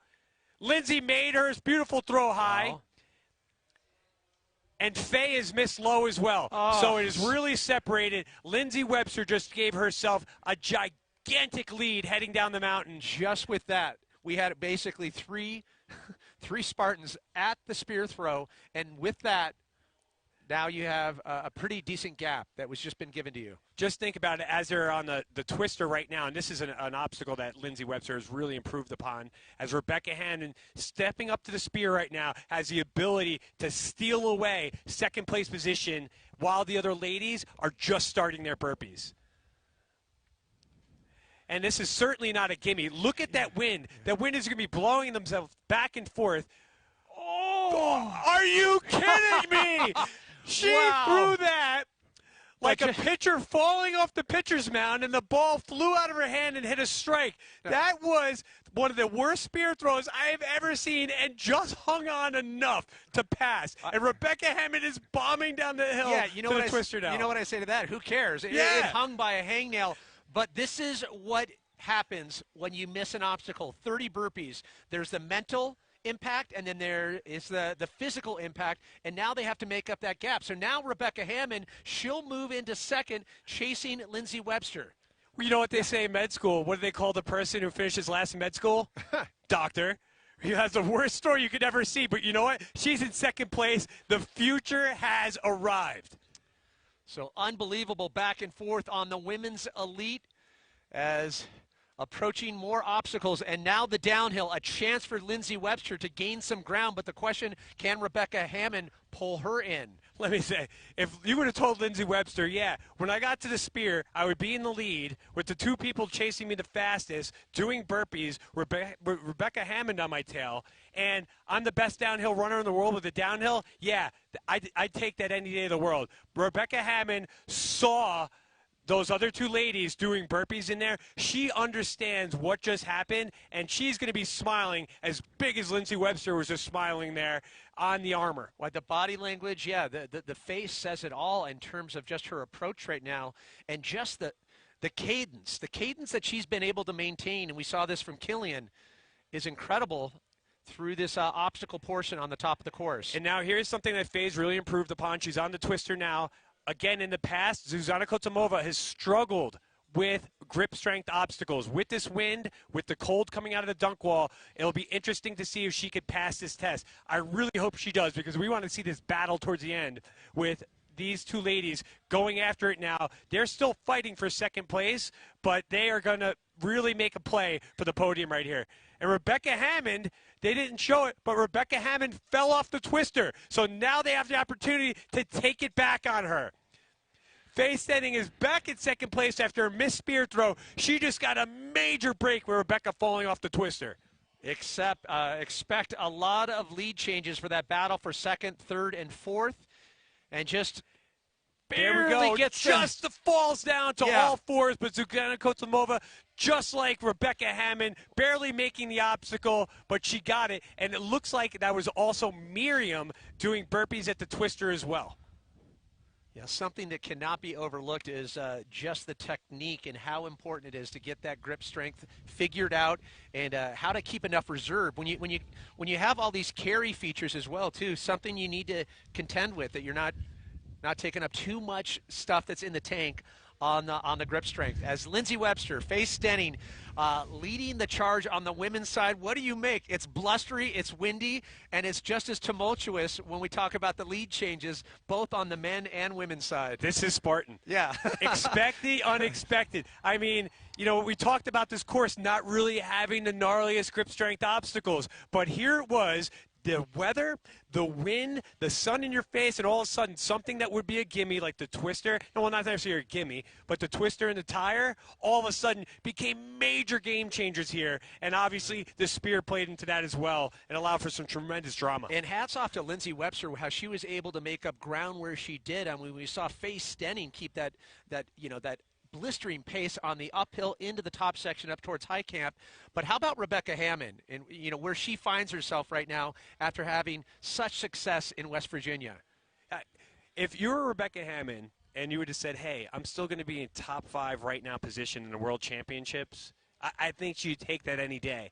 The fact that she had made the spear so arduously like she did, and then to fall off the twister has to be really disappointing. She went from the biggest, I got it moment. Yes, I'm in second to oh no. Without a doubt. I just gave it up. Yeah, without a doubt, the Cinderella story of 2018. I mean, she definitely is the rookie of year in so many people's books. But the big question is, what's going to happen as they approach the downhill, as they come? We saw some lead changes on the men's side, not lead changes, at least the battle for second and third on the men's side, once they made their way down to the village here. Yeah, and currently Faye Stenning's struggling on that sandbag carry. We talked about, Faye isn't as big as strong as Zuzana Kotsumova. She's a little bit smaller, but if you can notice, they're having to hold that sandbag a lot of them are holding it in front of them. And when you do that, it's just tremendous wear and tear on the lower back, on the glutes and the hamstring, and, of course, on that grip, too. And you never want to be able to put them down. I was trying to get some Kevin's hacks, get my list of, when I do attack the course. I mean, you also said just your body position, really trying to get everything locked and upright, right? That's a big factor. Body posture is huge. Yeah. We talked about it on the bucket about keeping the shoulders back and keeping your entire upper body locked in a very solid position. The second you start to bend or sway to another side, all these other muscles have to kick in, and you're just fighting to try to keep the sandbags in place as opposed to actually just powering them up the mountain or around the loop that they have to do. What about, we heard from some of the women, Lindsay Webster was saying she takes, 5 gels with her.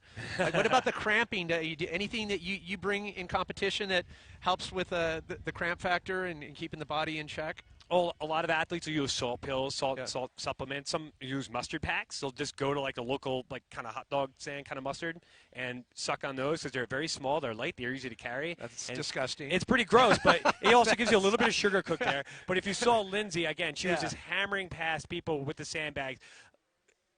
Faye right now has that yoked around her neck that is pulling her upper body forward, and then the other sandbags in front of her. Faye has all the weight of those sandbags going forward. Now, not only is that incredibly difficult on the back, but when you start trying to run after that, it's very difficult to get into correct body posture because all of a sudden your entire back is locked up. It's hard to be able to extend your legs. So look for Faye to struggle after that sandbag carry now because of, unfortunately, her poor posture. So the big question I want to pose to you, what we've seen so far from Killian, a lot of back and forth from second to fifth. What can we expect to see? What is it going to take for the rest of the pack to catch Killian? We thought there was a moment with the tire flip where he was going to lose a little bit more time, but then Killian, able to regain that lead. Yeah, the second the other men got out of that tire flip, they knew – they probably saw that he struggled there. They're seeing that as an opening. That's blood in the water. So if you're someone like Ryan Atkins, and there's fans over there and people giving them intel, they're giving them splits. They're letting them know, hey, Killian struggled on the tire. You could get him on the hill. So they understand what they have to do. A person like Atkins, Albin, and if he could get back on his horse, Cody Moat, and never count out Ryan Kent. Ryan Kent is incredibly strong at so many different things and well-rounded all the way across. He could really, any of those guys could really catch up to Killian at this point. As we look at the elevation profile of this beast course, the men are approaching the last hill climb. 4 more obstacles for them to go. The women approaching the 15th obstacle of 31. So looking back, some highlights of the women's race right out of the gate. That was Cole Miracle taking it out hard, then she backed it off. And unfortunately, when we saw her to swim, she was already way behind. Faye Stenning finding form on the uphill climb, and she would lead the pace for quite some time. For quite some time, and she was leading after the water, which was just daunting and cold and miserable. But she came out of there in great position. As Rhea Coble, as you saw, getting out as well in that big pack, and that's where Lindsay Webster started to make her move. But then we saw a tightening of the pack between second, third, fourth, and fifth on the women's side. But the spear throw, once again, claiming some victims. Complete carnage at the spear. World champion Zuzana Kotsumova and the person who was leading it, Faye Stenning, both dropped off the pace. Rebecca Hammond hit a miracle. Lindsay Webster was off and running, but then Rebecca Hammond gave it away again at the twister. Lindsay Webster able to gain some ground, and the rest of the pack trying to make up for mistakes. Multiple carries throughout this course. making things that much more challenging. And it's been interesting to see, once again, the women providing one of the best shows. Such a deep field of talent. And when you see this back and forth, but the big question, we want to see a little more challenge to Lindsey Webster. Can they reel that in, right? That's really the battle you want to see for that first place position. It's going to take a colossal, gaff for Lindsey Webster to give up the lead at this point. But anything could happen in Spartan. And the battle for second and third, fourth and fifth in the women right now, it could be anybody. And the update on the men, Killian, Albin, Atkins, that top three still battling out. But the big question as we look back on the men's race, and as expected, it was right into the hill climb, and Killian Robert Killian said to Kirk DeWitt and called it earlier, he would win the climb to the top of the first hill, and he didn't stop after there. He was the first to the swim and has been the first person to every single obstacle on the men's side of the race. Looking flawless through every obstacle, perfect technique. Killian showing why he is such a force to be reckoned with. Barely got it. Barely got it, but barely is good enough. Got us up out of our seats. And all the men had hit it. They had raced down and roared down into the festival area until they got crossed up at the almighty Yokohama tire flip. It was a big surprise to see that was going to be a deciding factor. We didn't know if there was enough ground for the rest of the pack to catch Killian at that point. And this is where it kind of turned for Killian a little bit. If you notice, he gets the hands wet after this, puts him in the water, touches him, and that hurt him on the tire flip coming up next. As did Cody Mote, who failed the tire. And we had some controversy at the tire with John Albin as well. And here's Robert Killian finally getting that pinch grip, getting the tire flipped all the way over to the top. With John Albin struggling to get his up with his pinch grip. And there was a controversy right there with the tire touching his feet, but then showing tremendous acumen on the sandbag, getting them both up with tremendous control and then breezing through the other obstacles. So an amazing start of the men's race as they approach the tail end. Just a handful of features left for the men to go here in Squaw Valley. The women have just passed the sandbag portion, and a battle still ensuing on the women's side as we take a great look at the course here as it winds around from the base elevation here at Squaw Valley up to high camp. It was such a charge right from the get-go.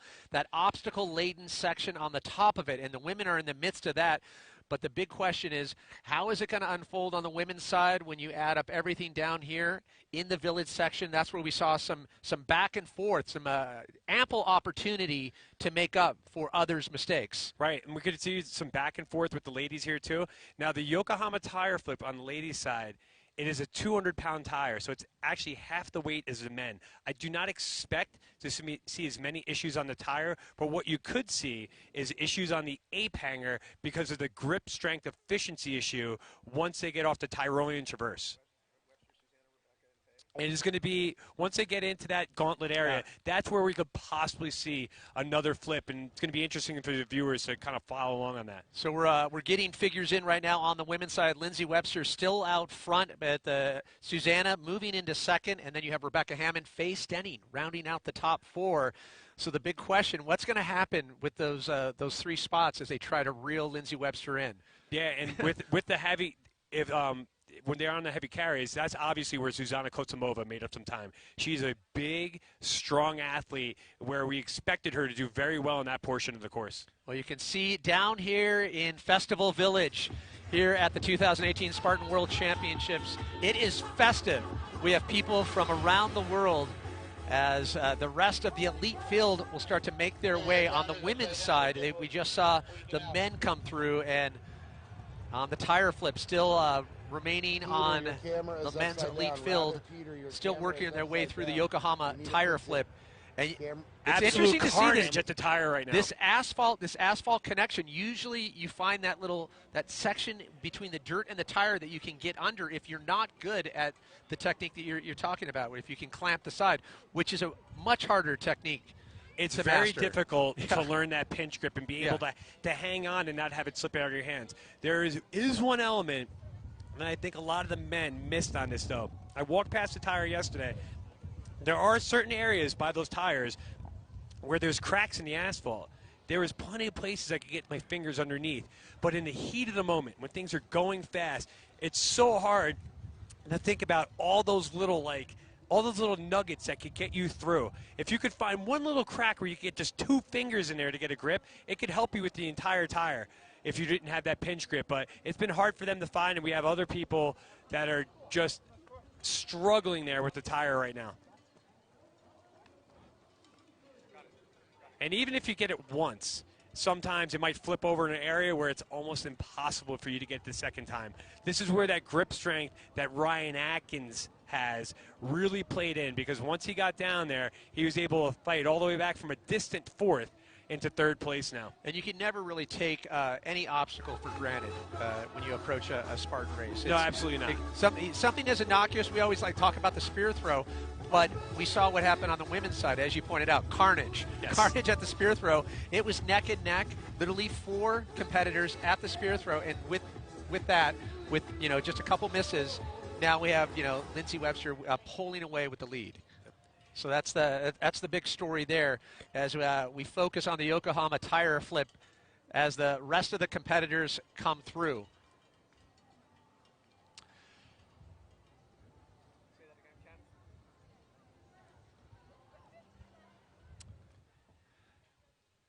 So the racers struggle. Yeah, the racers continue to work their way through this challenging course. 13.5 miles, as we mentioned, 4,200 feet of elevation gain. That's 128 meters for our viewers worldwide. But Killian still leading the pack on the men's side. We have John Albin right there, hands on knees, up this final climb. Yep. Wow. And once again, the body language telling the true story, the labored step, and trying to amazing and back what we've and just forth. seen right now is John Albin is taking the lead in this race with Robert Killian for the first time in 2nd place. John Albin made a move on that climb that we did not expect. I mean, we knew he'd be there at the end of the race, but he just put it down on Robert Killian on that climb. And this alludes to your point, would Robert Killian have enough gas at the tank at the end? Jonathan Albin just made the strongest move, the move of the race so far. I don't think we can expect Killian to lay down at any stretch at this point. A very, very tight, maybe 15, 20 feet separating these 2 competitors. Unbelievable that he was able to make up the ground, finding those moments where he can take a little break, but continuing with that cadence. Yeah, part of some of Hammond's keys for this race were, pacing, dealing with the cold, descending, and how super technical it was. But that poise and discretion, that's exactly what we're talking about right now when we talk about Robert Killian. Will he have the poise not to let this mess with his head so much where it costs him the win in this race and he lets Jonathan Albin get away? And will he have the discretion on how close to stay to him without falling back and how much energy that he needs to use right now?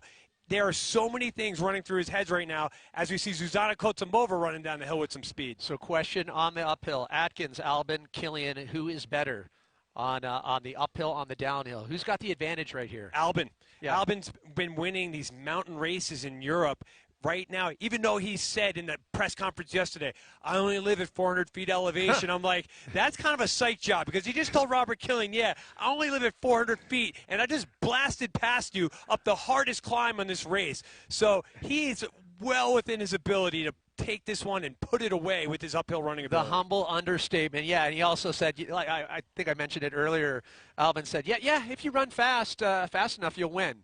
Thanks for that.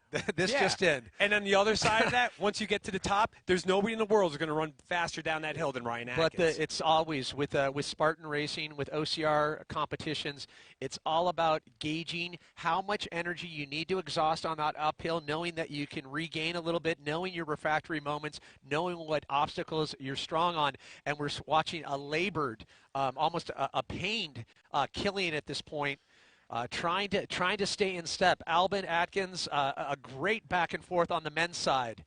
And that ability for Albin to come and get him was set up on something as simple as the Yokohama tire flip. The time that he gave up at least 90 seconds to 2 minutes of valuable time on that tire flip, and that's where it's coming into play now as Jonathan Albin is looking incredibly strong. That is not tired legs right there. That is efficient mountain runner power hiking up the course as he approaches the stairway to Sparta. He'll be able to look back now and see where Killian and Atkins are on this mountain because it's so high he'll be able to see everything below him. So knowing the course at this point with just a handful of obstacles left to go, is there any moment that Killian could seize and reel Albin in at this point? There is not. Unless Jonathan Albin falls down running down this mountain, he's probably going to be the first one towards that last gauntlet of obstacles at the end. There's literally only the 8-foot wall, the bender, and the multi-rig left. He knows that. Right now it's all about dropping the hammer and getting as far as you can ahead and putting this one away. Okay. He made his pass at the absolute perfect time in this race. He couldn't have done it at any better time. He's one of the best climbers in the world, and he waited until the last climb to pass. Well, Albin starting to make his trek down to the bottom of here at Squaw Valley at the Spartan World Championships. And it's going to be down to the last feature. And for more on that, we check in with our own Kirk DeWitt, who's down at the base. Kirk. Hey guys, I'm here at the finish line. The energy is crazy down here. We don't have a typical crazy gauntlet here. We have the rig right here at the finish line and Bender right here beforehand. If these guys are smoking this last climb and descent, they may come in a little fatigued, but they're going to have time to shake out their hands and arms the whole descent. Now up on that mountain, we saw John Albin's crazy pass on Killian. That last climb is steep, and we don't really have eyes on what's going on up there, but I bet you there's going to be some changes going on. They're going to come down the hill here into the gauntlet. We're a few moments away from seeing the culmination of this race. Very exciting, guys. Thank you, Kirk. Yeah, that multi-rig right at the last obstacle before we get across the finish line. The multi-rig, usually not that equalizer, but how much ground can Killian? I mean, you talk about the downhill abilities of Albin, one of the fastest. I mean, Albin is one of the fastest on the way up, and he's incredibly efficient going downhill. But the real story is Ryan Atkins and how fast he can run downhill. Right. I do not think Robert Killian is going to be down at the bottom of this hill in second place anymore. I think he's going to be in third. And I think Ryan Atkins, if he doesn't have the greatest downhill moment of his life, is going to be bridesmaid once again. Well, it's predictions. An unbelievable, like Clubber Lang, just pain. An unbelievable novella unfolding before our eyes as Albin continues his charge down to the finish for the 2018 Spartan World Championships. It is definitely not over. He does have a little more work to do, and we're going to have to see how much the ebb and flow behind him. Also, still at battle on course, the women making their way. That's Zuzana Kotsumova, and she's still in the mix for that second place spot, and looks like she could be threatening for the first place spot if there was to be a mishap by Lindsey Webster. As Jonathan Albin, if you look, the arms at the side, they're that kind of Joe DiStefano explanation of the Pirates of the Caribbean, Johnny Depp running down the hill. They're just kind of flailing everywhere. That's his way of finding balance as he's charging downhill as fast as he can at a sub 5-minute mile pace right now. He's flying. So riding like the wind, Albin trying to work his way into a world championship title. And the world champ back in 2014, second in 2017, just shy, and a chance to reclaim the top spot once again. To get one world championship title means so much. Two, you can add your name to the history books for quite some time. You cement yourself as one of the greatest of all time. So Killian, Atkins trying to reel in the distance between them and Albin. And what an incredible turn of events as we saw that, that last section before the last downhill, that climb, as Kirk DeWitt pointed out, just such a treacherous, steep elevation. I mean, all in all, over 4,000 feet in elevation gain. And just like that, as predicted, Atkins now in second. So Killian, who came in with so much confidence, so much just focus and fortitude, looked unstoppable. It wasn't enough. A slight falter, and when you have a pack that is this talented, they're going to seize on any missed opportunity. And, Pat, you questioned this as early as the beginning of the race. Could the person who leads this, and that was Killian, could they be able to maintain that pace? I said yes, he could. I was wrong. He was not. Because, like you said, there was that last final climb. He emptied too much. The tire flip obviously had a ton to do with that. But they're all part of the same race. And because of that, Ryan Atkins and John Albin are now literally running away with this. And Ryan Atkins knows, again, I have to run the downhill section of my life if I'm going to be coming into first place. As Ryan Woods hanging on in 5th place right there. Good for Ryan Woods. But you could see the difference in the speed with Ryan Atkins as he flies down the hill. I mean, let's get into his head. He's finished top 4 3 years in a row. He's always landed just a little shy. I mean, I think for Atkins, I think the redemption, the hunger for redemption, and finally getting that top spot could never be stronger. Second overall in 2018 USCS, but he has a lot of ground to make up. We would need a miracle at this point on Albin's behalf for Atkins to seize on that. Right. A nightmare on his behalf for Atkins to seize it. And this is what happened to Atkins in 2014 when Jonathan Albin won the World Championship. They were actually pretty close neck and neck in that entire race. And Albin pulled away at the end just the way he did right now. And that started the bridesmaid second place routine, unfortunately, for Ryan Atkins at the World Championship. And it looks like today Jonathan Albin is in position to do it to him again. But what is the dark cloud lingering over our head is there's always subtleties with the rules. If Jonathan Albin has an issue with that tire flip controversy, Ryan Atkins in second place right now could wind up in first place when it's all said and done. All right, so you just something threw to look out potential, political monkey wrench, and we'll have to see how things unfold. I know that has happened in the past, and obviously they're going to look at that stuff very closely. Nonetheless, a very, very tight battle on the men's elite. Just past the 2-hour mark here on the men's elite. The Beast, Spartan World Championships, powered by Rakuten, here in North Lake Tahoe at Squaw Valley. And Ryan Atkins closed the gap. If you just saw before there, Jonathan Albin had been running across that stretch, and very shortly behind him was Ryan Atkins. So Lindsay Webster, as she works her way into the festival village here at the base of Squaw Valley, and we'll have to keep a close eye on second, third, and fourth. How much distance? Because we saw some interesting back and forth and an eventual lead change. Right at the halfway point, we were speculating how much distance between these guys. We didn't anticipate, anyone be able to catch Killian, but just like that, we see what happens. Exactly. You throw in a hill climb, an obstacle, anything can change. So if you're at home viewing, hit your stopwatch, hit about 20 seconds from the time Lindsay Webster just got off that Olympus, and then subtract that from when the next person does, and it looked like it probably is Susanna. And here is John Albin just hammering down this single track, coming down towards the 8-foot wall to the bender. Yeah. Now we could see, okay, there's that crossroads right there. We could see how much time between he and Ryan Atkins get there. So start counting off at home. Start figuring out the time between the two of them. Not to be confused, that's our trusty cameraman following, staying in step nonetheless. Again, to show how amazing our cameramen are out here. They've been running with these gentlemen the entire race. John Albin is running 5-minute miles, and he is right with them. And here's Zuzana Kotsamova. So let's say about how much time? She's in second. We'd probably have to say how many minutes between? I'd say probably, I'm guessing, 40 to 50 seconds at least on that.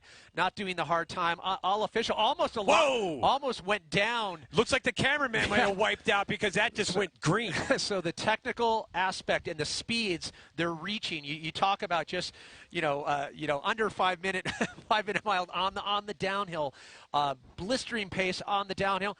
Albin's going to have to see if he can maintain pace. And can Atkins reel in the distance? And these wide shots are going to give us a good idea if you see Atkins come out of the back of your screen.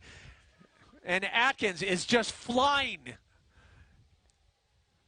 Ryan Atkins right now is like a bowling ball coming down the mountain. He is flying after him. Ryan Atkins' goal right now is to get him in view. If he could get him in view, you could make a move. But Jonathan Albin right now is not giving an inch. As fast as he's running right now, Ryan Atkins is running even faster, though. So trying to make up the difference. If you're in Albin's mind right now, what are you saying to yourself? Just keep pushing. Don't trip. Get there as fast as you possibly can. The obstacles are coming up next aren't that hard. All he has is the 8-foot wall, the bender, the multi-rig. Actually, matter of fact, they've already hit the 8-foot wall. It's just the bender and the multi-rig. There's just 2 obstacles left. That is it. And they are across the finish line. So Albin makes his way down. You can start to hear the fans show their appreciation, the applause starting as he makes his way down here. 2 obstacles stand between Jonathan Albin and a world championship title. Can he hold on? Can Atkins catch Albin at this point? Ryan Atkins is only about 80 yards behind him. He's flying into the bender just as we speak.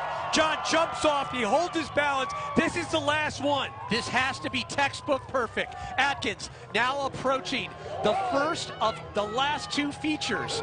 No mistakes can happen at this point. Atkins just behind him.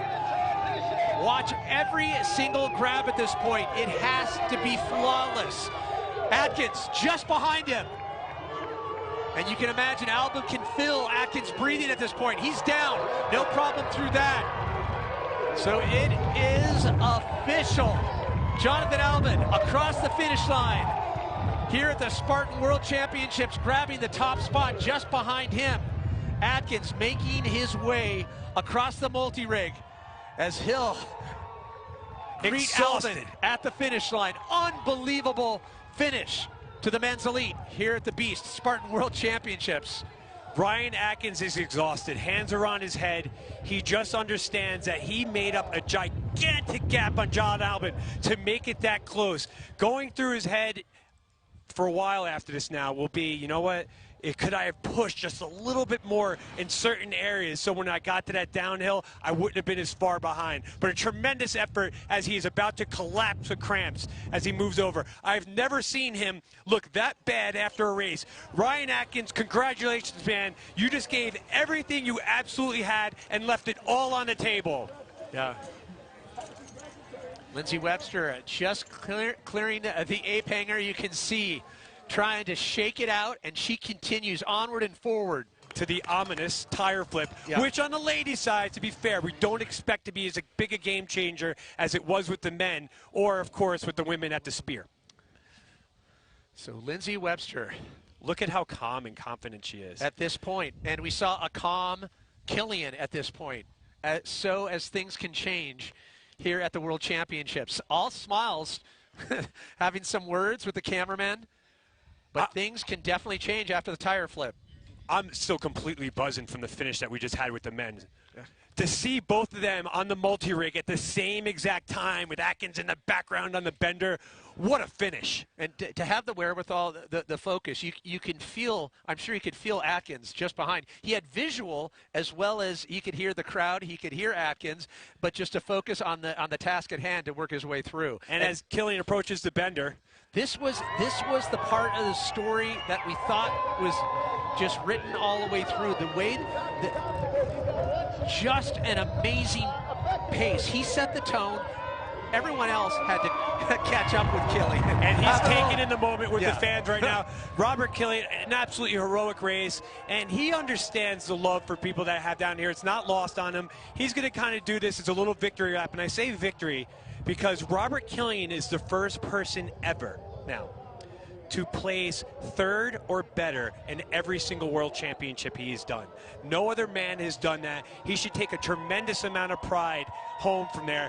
Expect some pull-ups on the bars and the rings from here and having a little bit of fun. He earned it today. It wasn't a win, but he ran as good a race as he possibly could and left it all out there. So Killian big smile on his face, fist pump. He understands that is another podium at the World Championships. As you mentioned, Robert Killian, valiant effort. He grabs third place here at the World Championships in Squaw Valley. As we jump back to the women's competition, the women elite still on course, and much more battle yet to go. Lindsay Webster, another carry obstacle. And let's watch. And she's Problems struggling with a the little bag. bit. And this is what we talked about. Luckily, she could grab another bag. But getting the bags up there and then trying to make sure you have it in position where they don't fall off like that. Because if she has to pick them up off the ground and not off that bigger pile, it's tough. Now, the technique she's using right now, I don't like it at all. Because it's going to be pulling her shoulders down. Yep. And she's going to have to reposition like she is. One's over her head. She's trying to get it on top of the other bag, and she was successful. Great veteran move. She was struggling at first. This is a position that she could possibly hold for the entire time. So you're mentioning that the other one that she started off with, what, a little too taxing on the forearm? Exactly. You see how the bicep and the forearm are getting pulled over? What she did right there, she counterbalanced it. The other bag in her right hand is laying on the left side of the bag in her left arm. So now she's able to counterbalance it, and she's moving very smooth now, and I don't think she'll put those down again. So taking a nice steady pace into this carry obstacle. She did not plan it that way. That was improvising and showing just a lot of savvy on the fly. I'm very impressed with Lindsay right there. Well, as the women's race continues, the celebration has commenced with the men's elite. We check in with our own Steve Hammond, who's with numbers 1 and 2. Hey there, Steve. Wow, what an absolutely incredible race. You two are absolute monsters. I'm Robert Killian here. Come on in, boy. Wow, absolutely amazing. John, it's taken years to get this, but you finally got it. How does it feel?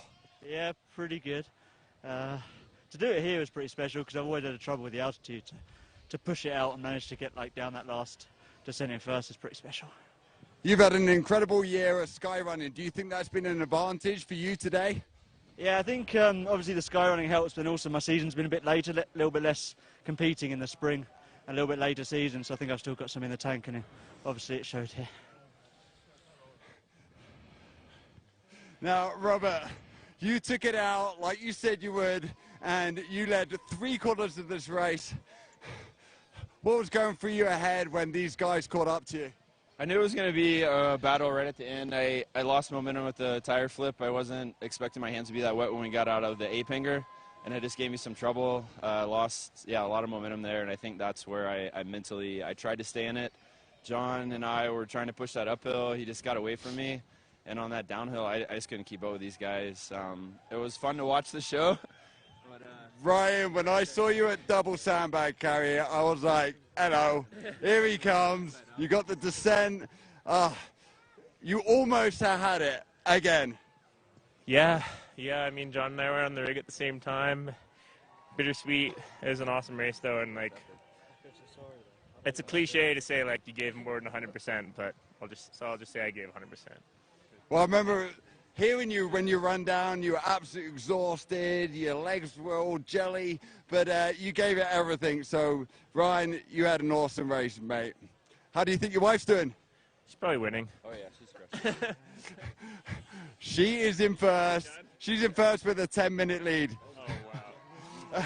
All right, let's cheer on Ryan Woods. He's coming in. But these three are your champions today. Absolutely incredible. And I have to say this, but go GB. Wow, thank you, Steve. What a league of legends there. So hard to see on the face of Atkins. Just obviously he left it all out there, and once again that close. But what a great back and forth, Albin and Killian. As you see, Cody Mode, another legend coming across with Ryan Woods, and I've never seen that much emotion on either of those men's faces. I'm referencing Killian and Atkins. Killian looked like he was on the verge of tears, and just never seen that much emotion from him. And Ryan Atkins, it was as honest and as exhausted as I've ever seen him in his life. Ryan Kent just gave it everything he had right there, coming across in sixth. And Cody Moat, you want to talk about a legend. In every single world championship, this is now 7 in a row, that man has come in top 5 or better. talk about consistency and just the level of competition that's out there.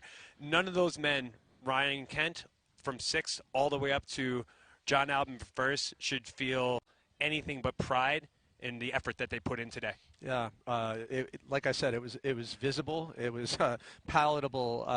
It choked me up just watching them. Yeah, but an incredible battle nonetheless, and that is what gravitates everyone to Spartan. We have the top guys are still coming across, and I mean, you're noticing the time splits here as we watch Mark Batras just kind of glide across the rig. He's coming across in 7th place. For him, a top 10 in this field is just incredible, and he knows it as he claimed that one. But they're just going to continue to come in and continue to realize that they probably just race in the most talented field ever in the history of OCR. So now we shift gears back to the women's elite as Lindsay Webster continues to be the metronome of the women's field as she charges up some single track, working her way into the woods, a little bit more technical, some double fall line, and she'll take this sinuous approach as she continues through this 13.5-mile course. That's just under 22 kilometers, 4,200-foot elevation gain, 128 meters. An incredible course they've assembled, slightly shorter than last year, but nonetheless all that much more challenging, especially when we take into account the weather, the winds up top, the temperatures with the swim obstacle. And it's what we're going to, I think, like we said, the faces tell the story, the exhaust, being that spent, what you just went through. These guys are unbelievable. I mean, if you just look there at the face of Ryan Kent, the pure exhaustion, look at the eyes of these men. There are bags under all their eyes from taking the wind and the cold up on that mountain for so long. They are battered, they're bruised, they're bloody and exhausted, but they're Spartan, and right now they ought to all feel like champions. You know, if in battle, these are the kind of guys you want in your foxhole, for sure. That's just incredible, impervious to the challenges that were set in front of them. They powered through this course. Unbelievable. We mention it time and time again, but the pace that Killian opened up out of the gate, and the way that the rest of the pack were able to just seize just a slight hiccup on Killian's behalf, they were able to capitalize on that. And if you just looked at the face right there, Ryan Atkins, he's exhausted, he's choked up. And what people need to know too, and I'm sure they do because the Spartan community is so incredible, is these are real people. I mean, these are gentlemen with families, with children. They're kind. These are good people. I know these people in my personal lives. They're just great to be around. They have their friendships. And for them to lay it all on the line there and then be able to celebrate after and kind of soak it all up, they've just, again, cemented a bond that will last forever when you bleed like you have with well, you people talk like about this. fear bonding, you know, whether it be big wave surfing and other sports, you know, doing in crazy lines in AK. There's the pain bonding that you go through as a Spartan competitor. You see it in the eyes. You're like, oh, you get it. You like it. You got a little masochist, a little sadist. I like it. Okay. Yeah. Nobody in the world knows what these guys are feeling right now other than them. Yeah. They're the only ones that truly understand it. And that goes for even the open racers that are up on the mountain now and the age group athletes. Yeah. They're all able to share this experience as Angel Quintero, one of our incredible runners from Mexico, again comes across. He was a favorite for this race as well. And it doesn't matter where you're from, how you do it. Everybody just did the same exact race, had the same experience, felt it the same way. Just to be in the elite field is an honor itself, let alone where you place in that top 10. You know, top 10 placing. So and this was a world championship qualifying race. Like, right. Every one of them had to work incredibly hard just to get to this start line here, and then to be able to finish together. An international event, to say the least. We look forward to tomorrow. We'll have the team challenge. We'll be starting to give you a little more details with that, but we're still in the midst of the women's race. What do you make of Lindsay Webster at this point? I'm going to, hashtag unstoppable. for an international race with world-class people and athletes, for Lindsay Webster to come out in this field, and literally there was only one or two mistakes of people behind her, and we see how far she was able to take that and just go on a run right now that's utter domination. As Forrest, who we thought was Josh McAdams earlier, is coming across the finish line. Forrest, let me tell you about this guy. Forrest has overcome a very difficult stutter. He's very open about it, to become one of the top racers in this sport and just one of the best people, and his dad is also going to be racing out there with him today. That is the essence of Spartan racing, obstacle immunity, and we all have obstacles. They present themselves in many ways, and you do a Spartan race, I don't care if it's a sprint, an ultra, a beast, whatever, you're going to be a better person after. And Lindsay Webster right now is overcoming the obstacle of this tremendous climb. She has not gone down to her knees yet. Just says, I have so much energy still in the tank that I don't even need to power hike this. I'm going to continue to stretch a lead. She doesn't have any idea the carnage that happened behind her. No. So as far as she's concerned right now, she's saying, you know what? I might be in like second place right now. I might be in third. I'm going to treat it as such. I mean, look at the pace. I mean, I would say she's jogging with a soft J. She's jogging at this point, working her way up. A very, just casual approach. Doesn't look labored by any stretch physically. The body language. So finally, we jump back. jump back to John Yatsko, who is going to climb over this. He's going to get a tremendous amount of affection from the people at the sidelines, because the world has been waiting for John Yatsko to get back into the sport on more of a full-time basis. He'll be representing the United States in the team competition tomorrow with Robert Killian, and he's also been a tremendous mentor to Rebecca Hammond. Yeah, let's just point out the obvious detail. These guys tomorrow, another race. Exactly. Right? Can you just wrap your head around that? Well, he's a grad student at Columbia, pursuing his master's in Greek mythology, and now he's going to be crossing the finish line at the Spartan World Championships with a bunch of great other philosophers around him that have set the tone for this sport. Good job, Johnny Yatsko. So back on the trail with Lindsay Webster working her way down. And the final results on the men's side, Jonathan Albin with the win, Ryan Atkins in second, Robert Killian in third, Ryan Woods in fourth, and rounding out the top five, Cody Moat. So now we're seeing a slight slowdown, albeit just for a moment.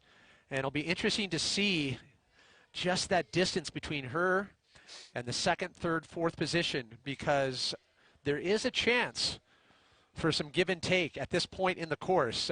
Just under the 2-hour mark here in Squaw Valley at the 2018 Spartan World Championships, powered by Rakuten. Lovely North Lake Tahoe. Just to play revisionist history, think about how exciting it could have been if Cody Moat was able to get through that tire cleanly with his ability to attack that final hill. We could have had the three of them all together on the rig. Oh, the what-ifs. As we see Forrest come over, giving congratulations to another athlete. There's Alberto Soleil, who is one of the French champions. He actually took second at the European Championships. It just shows you how deep the field is. He's not even in the top 10 here. As we wait to see things unfold on the women's side, let's take a look back how it all started from the get-go with Killian coming out swinging from the gate. Oh, it was all about Robert Killian and nobody else. He got to the top of the mountain first. He got to the swim first. He got through the spear first, and he took control and set the pace for everyone today. He looked flawless on all the obstacles up top above high camp as winds were ripping. Just off the spear throw, which was clutch for Killian. The pace that he set today as Jonathan Albin and Cody Moat hit their spear as well is the reason why everyone looked so exhausted today at the finish. And it was at this point where Killian looked unbeatable, was looking like perfection personified here at the Spartan World Championships. But this is what spelled a little bit of problem. A touched hand on the water, and that's all it took for Killian. He got to the Yokohama tire flip with Jonathan Albin and Cody Moat just behind him and could not get a pinch grip fast enough. He's getting it on that flip, but it took him about 90 seconds to 2 minutes of lost time to get it.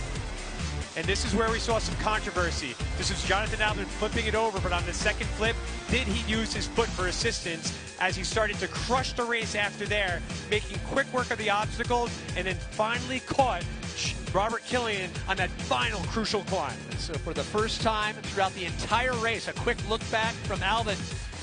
with Killian in his rearview mirror, and that was the last he saw of him. He would make his way through the last two obstacles and claim the World Championship title with a raucous roar. And credit to Ryan Atkins, who put a ton of pressure on him at the very end there. Caught all the way up to him at the ring, but once he hit that bell, it was all over. World champion, Jonathan Albin. And the body language, once again, saying it all. Leaving it all on the field, an incredible, contentious, combative at points, back and forth on the men's side. As Killian rounding out the top three. And there's three men who gave it everything they absolutely have. I've never seen that much emotion or exhaustion on the face of the top three in a Spartan race ever. Really, as we keep hammering it home, the faces really tell the story, just, you know, kind of selling that emotion of how much they left out on the course here. And, yeah, you almost get a little you welled up when you see, especially with Atkins, who's come so close. He's literally just always in that second place position, not quite getting the win.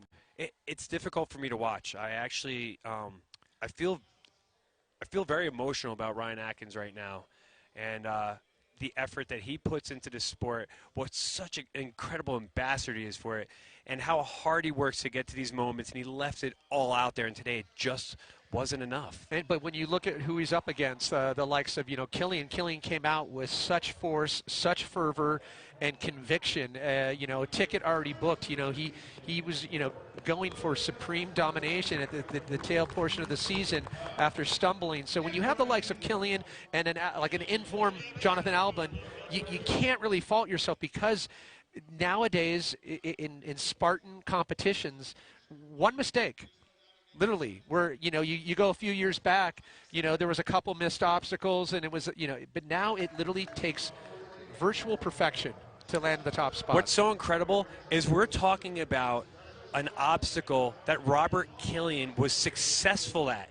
He didn't fail the tire. He got the tire, but not being able to do it as efficiently enough is what started the downfall of Jonathan Albin being able to catch him. Yeah, just taking that time is what tipped the scales, and where Jonathan Albin was able to capitalize and reel in that lead, catch up with Killian, and then once he passed him on that uphill climb, like I said, rearview mirror on his way to a championship title. As the rest of the field continue to work their way through, the big question, Lindsey Webster, who is going to be able to come close? Second, third, fourth, fifth position in the women's elite field.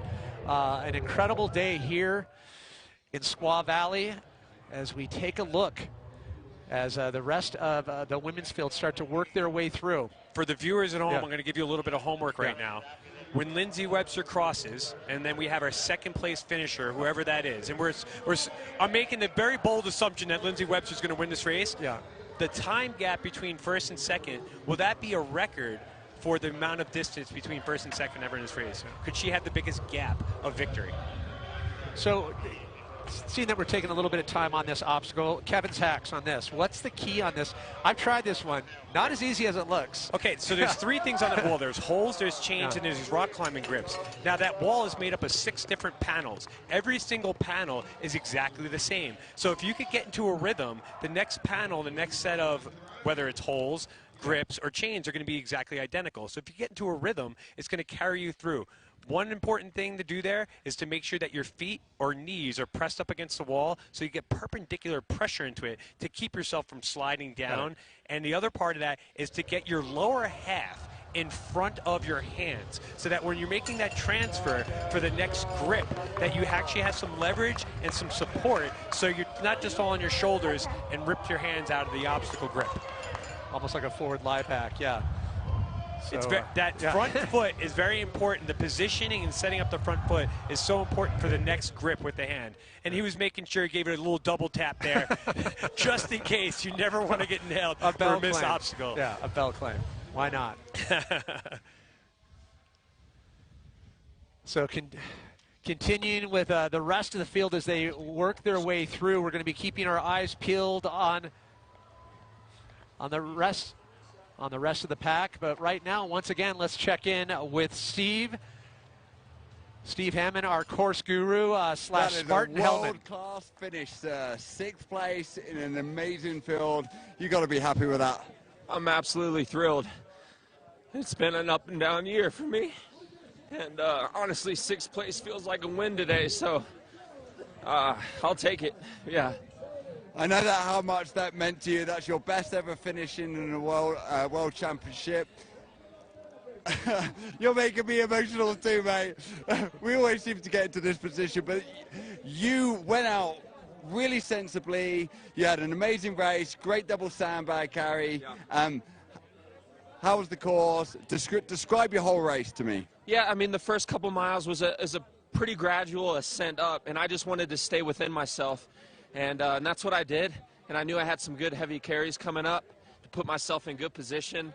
And I moved up to 4th at one point, and I was hoping to hold off Woods and Moat on that final climb, but those guys are world-class climbers. And coming in 6th place, I mean, that's a win in my book. So I'm happy. But the course was great. A lot of climbing, a lot of descending. I mean, there's just a good variety of everything, and the obstacle placement was great as well. So couldn't ask for anything more out here today. Well, congratulations, mate. 6th place, absolutely awesome. So proud of you. Yeah. Back to you guys. We got a hero here.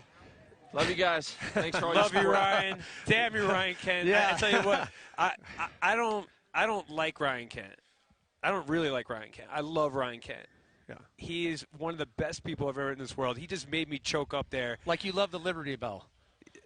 No, I'm kidding. Like you love freedom. No, I get man. it. No, but I love him like I love my brother. But that's what, you know, you talk about the camaraderie of this sport and what you experience when you go through these type of competitions with these people, and it's salt of the earth people, like you said, every walk of life, and so many of these guys, these are weekend warriors. These are guys that they're taking what limited time they have, and they're going to focus and get better at something like this. All credit to Ryan Kent. This is his profession. This is his job. But nobody that I've talked to is more intrinsically in touch with his place in the sport, his emotions about a sport. He's very vocal about it. He's so well spoken. His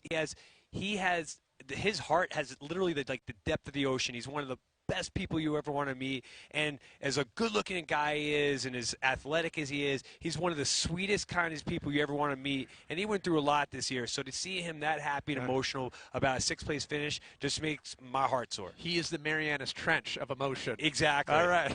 Good to know. The women continue. Sorry, I got so sappy. Yeah.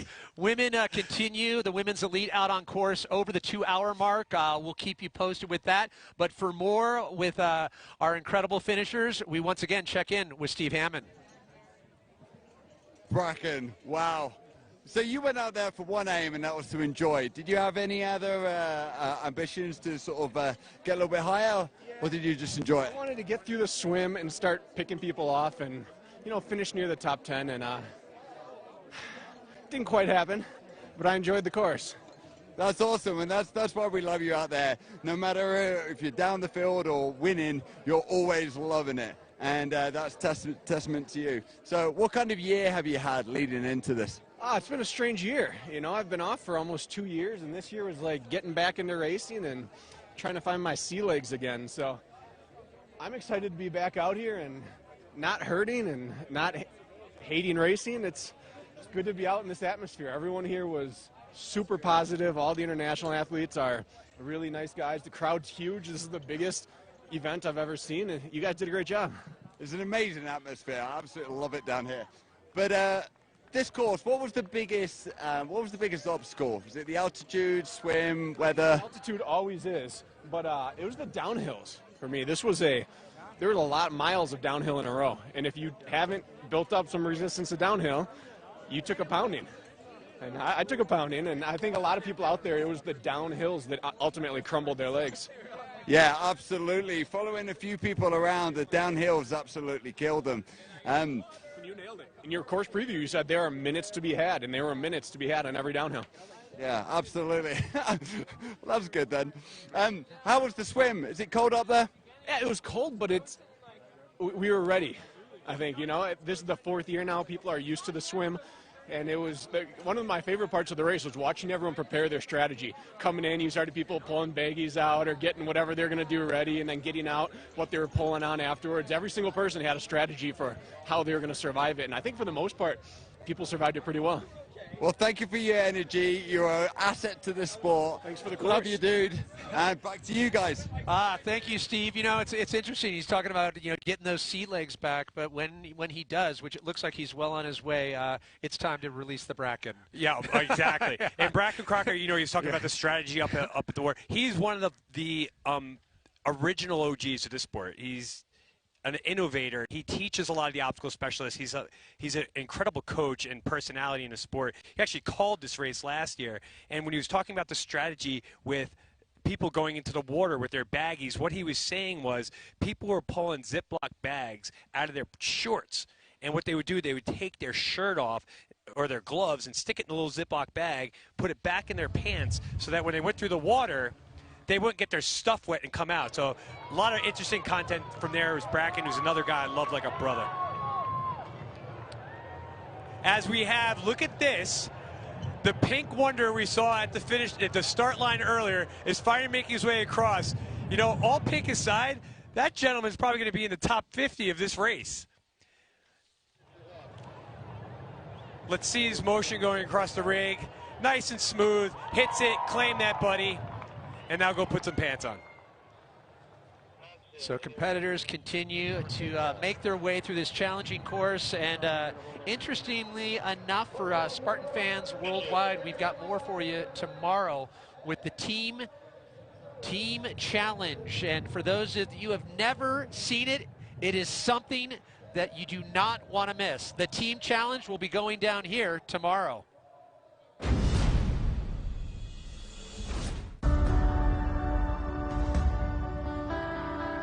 When we started in Vermont, we barely had one country involved. So 7 years later, it's pretty amazing that this thing has just taken over the world.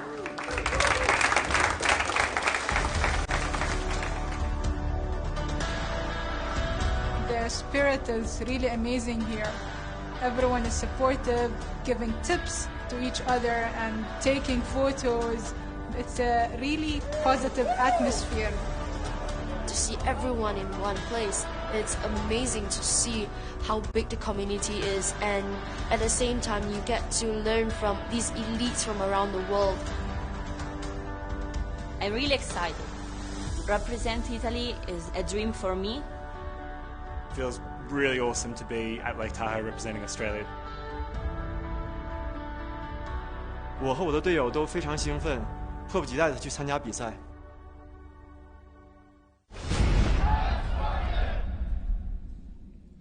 So we see some fans of Mexico out there, which is great. Viva Mexico.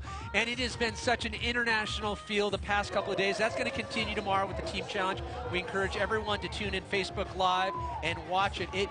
You talk about the international feel. I was grabbing coffee yesterday, part of the Indonesian team. They're there talking. So you have Indonesian being spoken, two of the Japanese team, Japanese off to my left, and then three of the people from the Mexican contingent, as we see some Brazilian fans here. It was like USA, Czech Republic, France, Canada. I mean, it was such an incredible back and forth. And I was going on record yesterday saying it's this amazing infusion of national pride with camaraderie, but fierce competitive, approach to competition. They kind of had a press conference just for the team race yesterday, and the slogan for that press conference was "One World, All Spartan." I'm backing it 100%. As we're still in the midst of the World Championships here in North Lake Tahoe, Squaw Valley, site of the 1960 Winter Olympics. And the big question, that gap between Lindsay Webster and the rest of the pack of the women's field as they make their way down. We're going to rejoin the competition. They're on the other side of the mountain. But we'll keep our eyes peeled on that. We'll keep you updated because Lindsay Webster looked unstoppable at that point. You said, albeit unofficial, it's going to be interesting to... It could be a very big gap. Zuzana Kotsumova, ironically enough, might have the biggest gap. I believe that was set in 2016. That's when they had the epic finish with Lindsey Webster and Faye Stenning doing the burpee challenge at the finish line that I was able to witness as an official at all things. And Zuzana Katsumover was way ahead. But we're waiting for Lindsey Webster right now to charge down that mountain from the stairway to Sparta and down the hill into the bender. Yeah, last time we left the competition, Lindsey Webster was leading the pack, and the rest of the field were still battling. You had Susanna was trying to make up the difference there, but it was such a big gap. It was unbelievable the distance that Lindsey was able to capitalize on. Those mistakes, missed spear throws. It starts to just add up, one obstacle after the other, and before you know it, you're 7 minutes behind. It's going to be so interesting to see what second, third, fourth, fifth are looking right now. Where is Rebecca Hammond? As Faye Stenning being able to pick up the pace after that fail at the spear and the made twister? Was Miriam able to get back in the race? We're all going to see. So it's Rebecca Hammond, a huge threat still to hit a podium in this race. And Lindsey Webster is leading right now, as we hear, Rebecca Hammond by 3 minutes. Well, a 3-minute lead separates Lindsey Webster and the rest of the pack. As we mentioned, she is the defending world champion. Let's take a look back at that magical moment for Webster.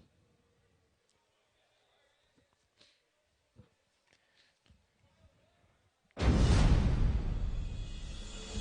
think Lindsey is just smart. I think she trains super hard, and I think she's just a grinder, and she is just proficient in, the strength. She's proficient in her running and just her mental strategy going into the game. I don't think I've ever seen a pain face from her. She's just always out there in the bucket carry. I'm dying. She's just just grinding through the whole thing. And, she's a pretty unstoppable force. So some words about Lindsey Webster, but we'll reflect on the 2017 title. Lindsey Webster, I mean, the way that she came out swinging, and it's obviously the proof is what we've witnessed so far, taking the page out of the same book and applying it here today, and already paying dividends when you look at the lead that she's taking towards the last 5% of this race. Yeah, it's very similar to what we saw in West Virginia, with the exception of the group of ladies that was together, that was being, mostly led by Lindsey Webster at most times, got separated very early in the race at the top of the mountain with all the mishaps at the spear and the twister. So was running with the same amount of effort, basically with the same kind of strategy, then all of a sudden it's like, wow, I'm in the lead all by myself. And that's a lonely place to be when you're running alone, because you don't know what the pace is really at. So it takes a tremendous amount of experience and poise. The one thing she definitely had her advantage this time was the men went off before the ladies. So she was able to find men along the way to pick off, to be able to gauge their pace, to be able to pass and play that leapfrog game. So that certainly worked to her advantage as well.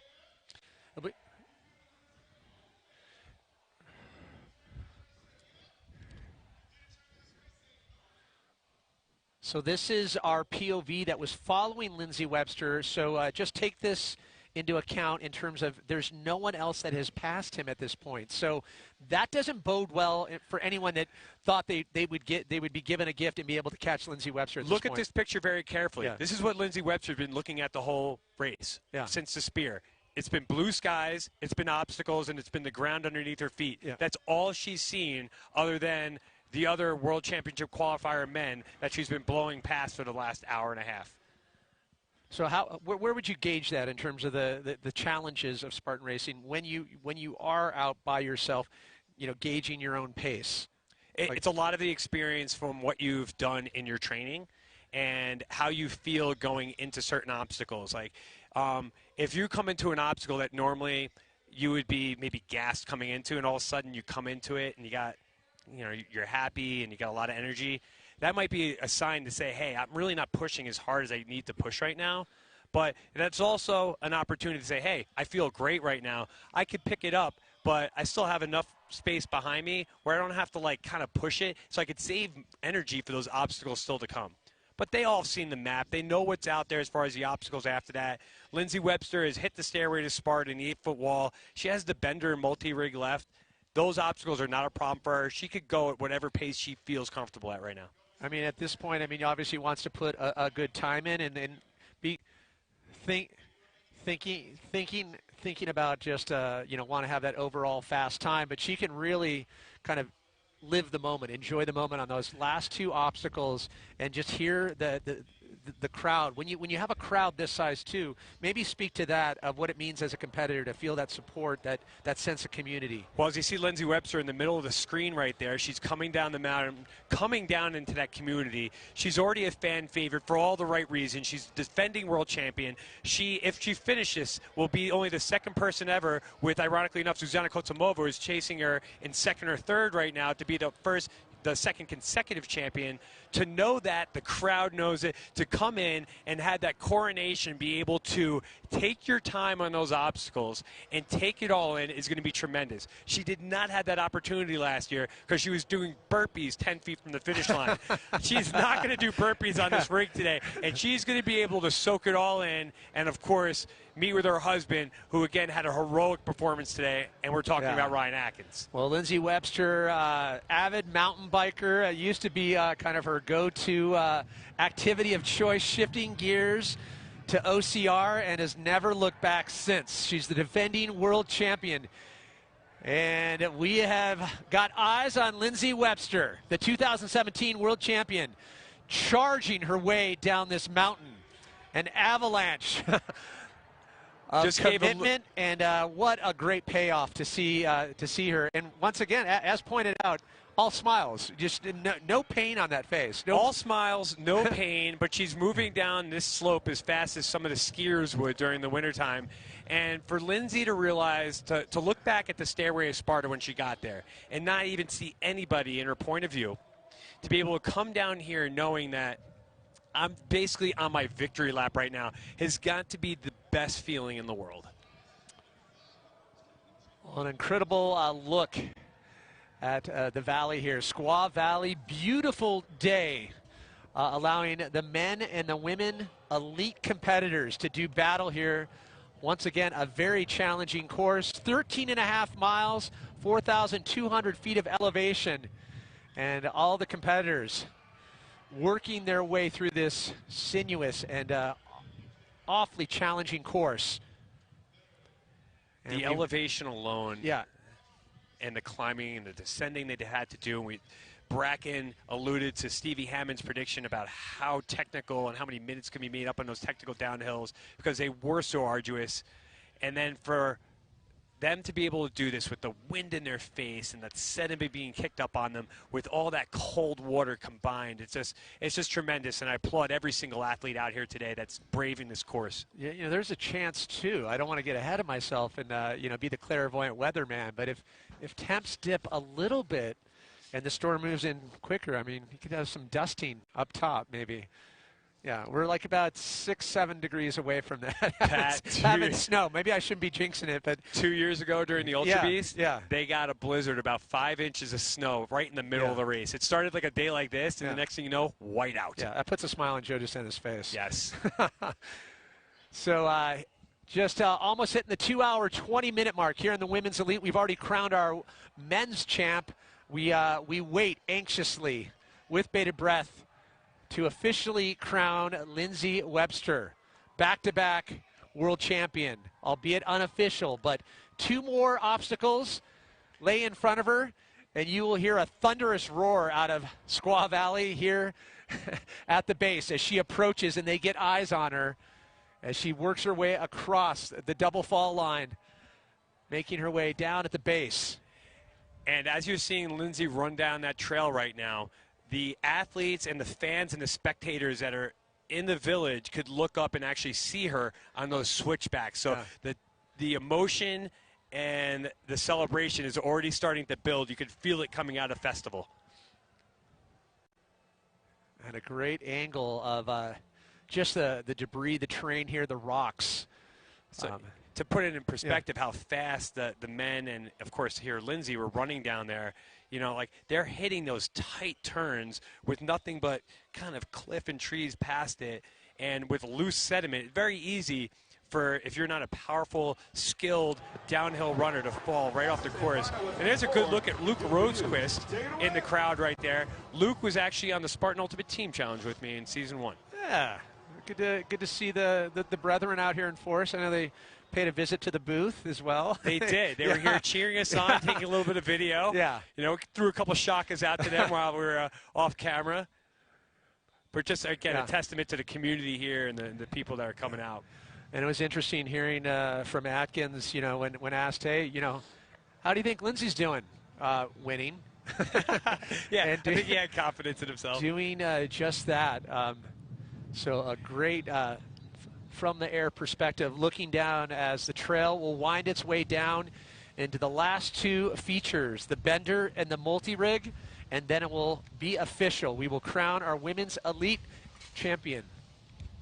And to Pat, to talk about some of the people that we've had do Spartan race, and we talked about Luke. One of our other teammates was a guy named, and he's here as well. His name's Ian Wendell, and he has what's called ambiotic band syndrome. He doesn't have fingers. He has 2 thumbs and very small pinkies. He has web feet, and he's lived with this his whole life. And he's been able to overcome that to complete the Ultra Beast in many different states. He's traveled to Hawaii and competed out there. And just an incredible great guy and inspiration to the whole obstacle course racing world. And just a testament to all the other athletes out here that are out here giving their best. And if I could also just give a shout out to my beautiful girlfriend, Miss Elizabeth Shigla. It's her birthday today, so happy birthday! And she's an Ultra Beast finisher as well. As well as working on the Spartan staff, because we have a whole army of volunteers. And it doesn't take a village to pull off a Spartan race. It takes literally a nation. When you look at the entire team, so the pre-production, the people that work the courses, and so many local volunteers. So big shout out and big thanks to everyone making this possible. Obviously, North Lake Tahoe opening things here at Squaw Valley, and of course Rakuten. Yeah, I'm so blessed to be in a position where we're surrounded by so many incredible people that give us the support we need to come out here and be able to call a race, call a sport that we love, and especially for you for always being so gracious and humble with your time and vast information that you have from doing this job. And that was the Mutual Admiration Society. There we go. There we go. But we're actually just waiting anxiously as Lindsay is making her way down. Then this gives the perspective. As she rounds this corner and she comes up over this edge, you will hear the crowd here start to show their support. And you just saw the aggressiveness in which she's still attacking this course, how athletic, nimble, and fast she was taking that turn. It is everything in the cameraman's power right now to stay with Lindsay Webster. She's 13 miles into this race, hammering over very rocky, loose terrain, and he's doing everything in his power just to keep up with her. Just tremendous athleticism and endurance being displayed by her right now, because the first thing to go when you get tired is your explosiveness and your agility, and she is showing no signs of weakness right now, no chinks in the armor, just hammering this like it was a 3-mile sprint, and she was coming in the first half mile. Yeah, incredible tempo. We'll be keeping you up to speed, too, of the rest of the pack, 2nd, 3rd, 4th, and 5th, as they start to make their way over the ridge just behind us. So one last switchback for Lindsay Webster as the defending champ gets ready to cement yet another world title. What does a couple do after they, again, going to both hit the podium at the World Championships? What do you do? I'm going to say hot tub and sunshine and maybe a little bubbly at this point. There's plenty of places to do that. Maybe some foiling or wakeboarding on the lake. There you go. No, they'll probably go out and train and maybe race tomorrow. Maybe a husband-wife floss competition to celebrate? Yes, exactly. I was thinking just that. Yeah. So wind starting to kick up yet again.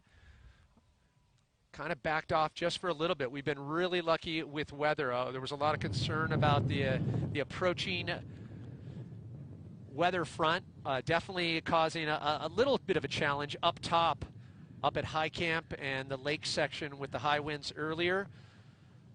But as Lindsey Webster, she's coming to view. The entire festival area could see her right now. She's going to be running down this hill to one last hard switchback to her right. And then she's going to be coming into the bender to some of the most thunderous applause we've ever heard in the history of Spartan. And this is where, if you're on your last, your last ounce of energy, where you find something a little deeper when you hear that crowd. It has to give you that extra push. We talked about in West Virginia, like the advantage of having a crowd cheering you on. And if you're tired, they give you energy. If you have no breath, you find some air. And hearing this crowd roar for her is telling her, Lindsey Webster, you are the queen of OCR, and you are the Spartan World Champion, and we're going to let you know it. So 2 more obstacles for Lindsey Webster, the defending world champion. And it will be official. Up, over, across the bender. Now 1 to go for the Canadian. And she'll finish.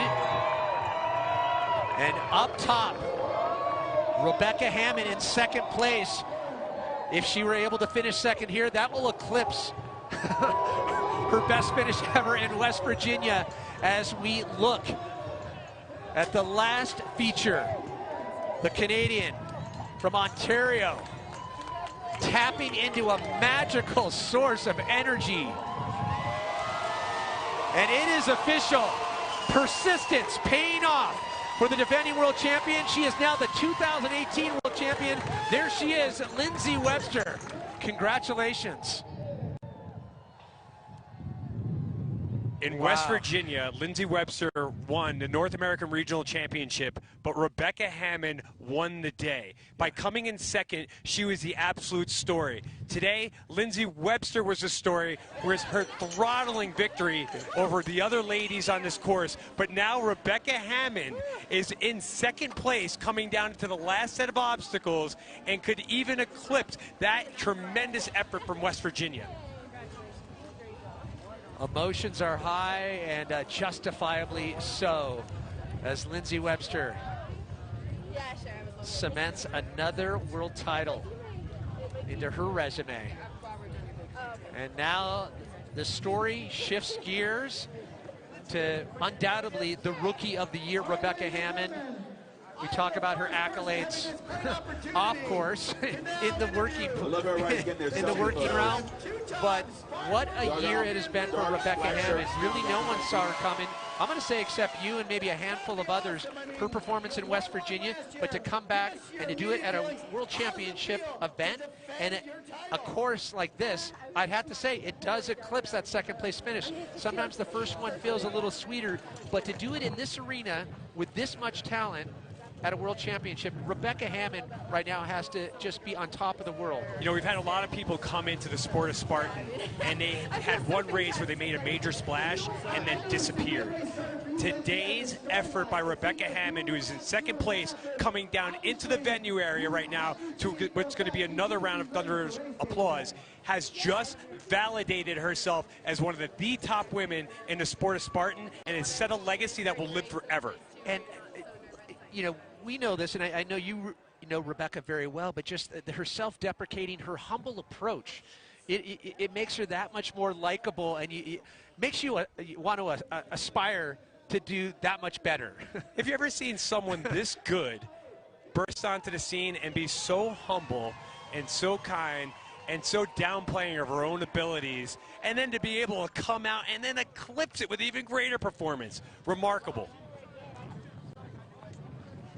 Curious to know too, you know, what things about this this race today that she was hesitant about. She, you know, didn't seem, you know, mentally wavered. You know, we didn't hear from her before, so I'm curious to know what her approach was. You know, how much pre-thought went into today's. I'm curious to know if she had any advice not to show up to the press conference and get. And I'm telling you, and get drained by all the craziness and activity down there, because it will drain you.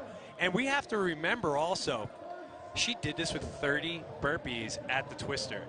She very well could have been a lot closer to Lindsey Webster if she hadn't given up a lot of time and energy at those burpees.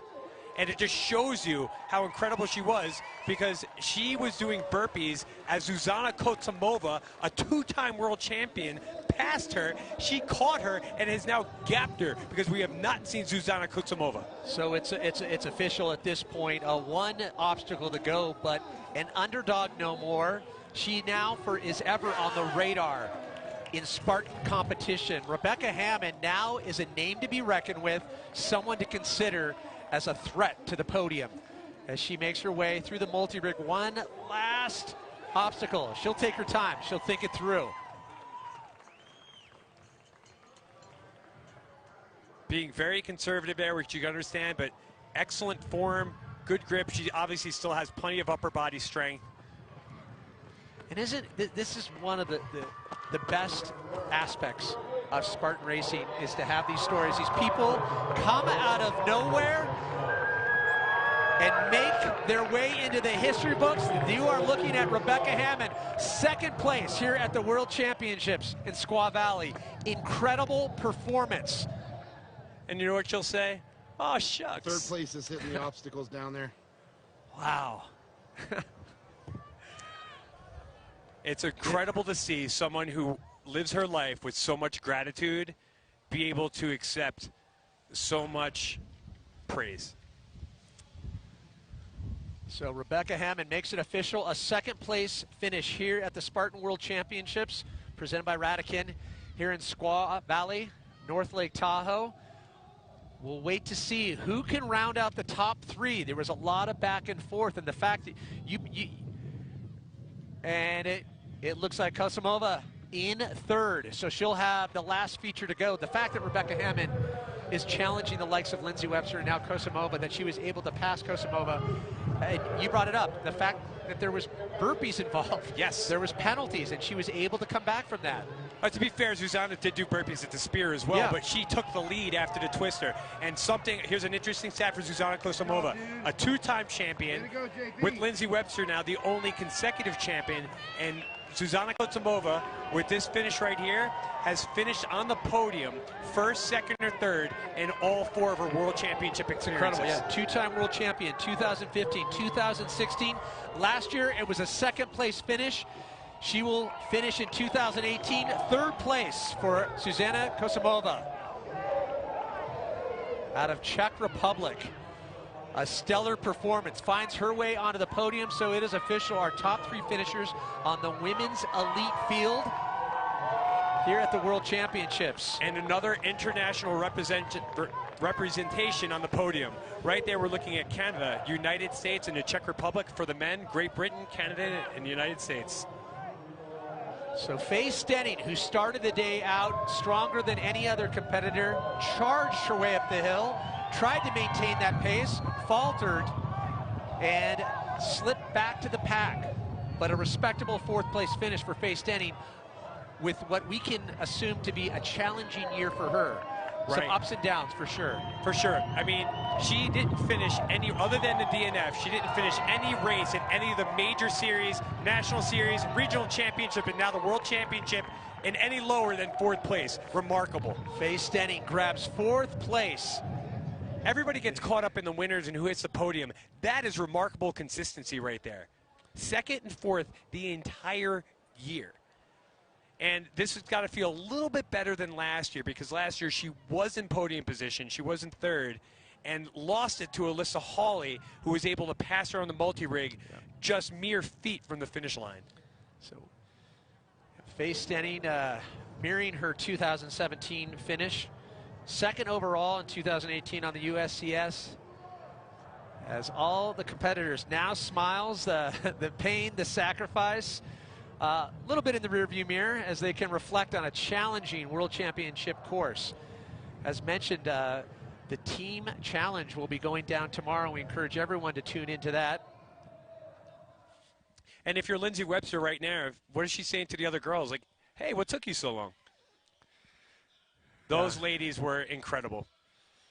As we look at Rebecca Hammond there and Faye Stenning, Faye's getting her band cut right now with her timing chip and getting that medal, that well-earned medal placed around her neck. Once again, Female Spartans, thank you. Thank you for yet another great battle. What's your primary takeaway from Lindsey Webster, how she approached this race? It's always easier to do it in hindsight, which is 2020, but big takeaway from Lindsey Webster's performance. Well, certainly at the beginning, she didn't start off trying to take the lead. She kind of hung back. We did not see her in that lead pack of 5 for at least the first part of the race. It wasn't until after the swim that we saw her work her way into first. And then it was just the poise at that spear. Lindsey went years before she was able to hit a spear. When she hit her first spear, she was doing cartwheels. It was something that, like, oh, my God, I actually made it. It was something she expected to fail. Now it's something that she expected to make. And the other ladies, unfortunately, faltered around her.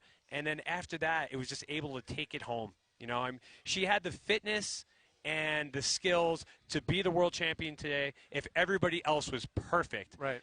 Today, they weren't perfect, and she was, and it was a runaway. Yeah, at the top of the race, I posed the question, is she unstoppable? Well, the answer is, well, not at this point. Steve Hammond's with her right now. I pulled her at the finish line. Lindsey Webster, world champion. Has it sunk in yet? No, not at all. I'm so excited right now, and I think I was like at the finish line. I was almost crying because I've never been so happy that I've cried before. But yeah, just I'm so excited. Best part, double sandbag or the descent? I know you love them. I loved the descent, but the sandbag. I mean, I've actually been practicing for that a lot. I kept that on the down low, but yeah, I actually enjoyed the carries. Like sometimes they're absolutely miserable, but today. I was ready for them, so yeah. And how did you cope with the cold up there? Because I'm not sure if people realize it's bloody freezing up there. Yeah, so you guys will have seen, I think, a few girls miss Twister, and I think that was because our hands were literally numb. Like, you couldn't feel your arms. Your hands were, it hurt coming down because the blood started going back into them, and it just, it was achy. But yeah, I mean, I knew that as soon as we started descending down the mountain, we'd warm up again pretty fast, so I didn't want to take time to put a jacket on or keep taking gloves on and off, and I just kind of battled through it. Describe this swim from last year. What was the difference? I think last year, I mean, I just came in expecting to race my race, and last year I never expected to win. This year, I wasn't sure if I'd be able to do it again because last year I had such a magical race, and so I was really nervous this year for this one, but yeah, it all came together for me today. Congratulations, incredibly proud of you. This must be such an awesome moment. Well done, Lindsey Webster, 2 times. I'm gonna go eat some ice cream tonight. That's awesome. You're awesome. Back to you guys. Thank you, Steve. Enjoy the moment, Lindsey. 2 scoops, 3 scoops. You know what? Make it a whole pint. Let's take a look back how it all went down for Lindsey Webster. As we mentioned, out of the gate, it was a couple others that came out strong. Lindsey Webster playing a little bit in the back of the pack. Yeah, Nicole Miracle and Chikorita, Alex Reggiani took it out pretty hard, and then it was taken over by right there, Faye Stenning for a large majority of the early part of the race, along with Woodward. And for a while, it was just the 2 of them with Zuzana Kotsumova, Rhea Colbel, and Lindsey Webster kind of in the back of the pack. Faye Stenning tried to keep that pace, and not an easy thing to do when you have 4, 5, 6 competitors so right on your tail. Right, and right from the start, you can see Rebecca Hammond there smiling at the bucket. She's smiling at the finish line, and this is where the race changed, right at the spear. The 3 top ladies, Zuzana, Faye, Lindsey, all got there at the same time. Lindsey was the only one to walk out with a made spear. So 30 burpee penalty. And as Lindsey alluded to, some of the other ladies, such as Rebecca Hammond, fell off the twister due to the cold hands. And then after that, it was just a runaway. So widening the gap as they would go into the carry obstacles. And the rest of the field trying to maintain the Lindsey Webster. And credit to the ladies behind her who fought back. Zuzana Kotsumova fighting her way back into 3rd place. And of course, Rebecca Hammond fighting past Zuzana Kotsumova into 2nd place to have the greatest race of her life. But today was all about Lindsey Webster. It was the crowning of a queen really early, coming down the mountain into the Raucous Festival area, getting over the bender to thunderous applause, and then celebrating at the multi-rig, knowing she was the champion and acting as such with smiles and tears of joy. So with a time of 2 hours, 25 minutes, Lindsey Webster goes back-to-back, winning world championship titles 2017 and now in 2018. But the second biggest story of the day was none other than Rebecca Hammond. Rebecca Hammond, again, validating herself as a Spartan world-class threat for every race she ever does, and did it with a smile. So the final results look like this here at the 2018 Spartan World Championships, powered by Rakuten.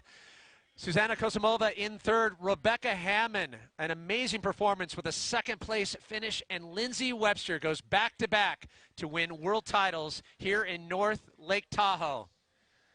Well, one of the biggest surprises on that list is with our very own Steve Hammond. Steve?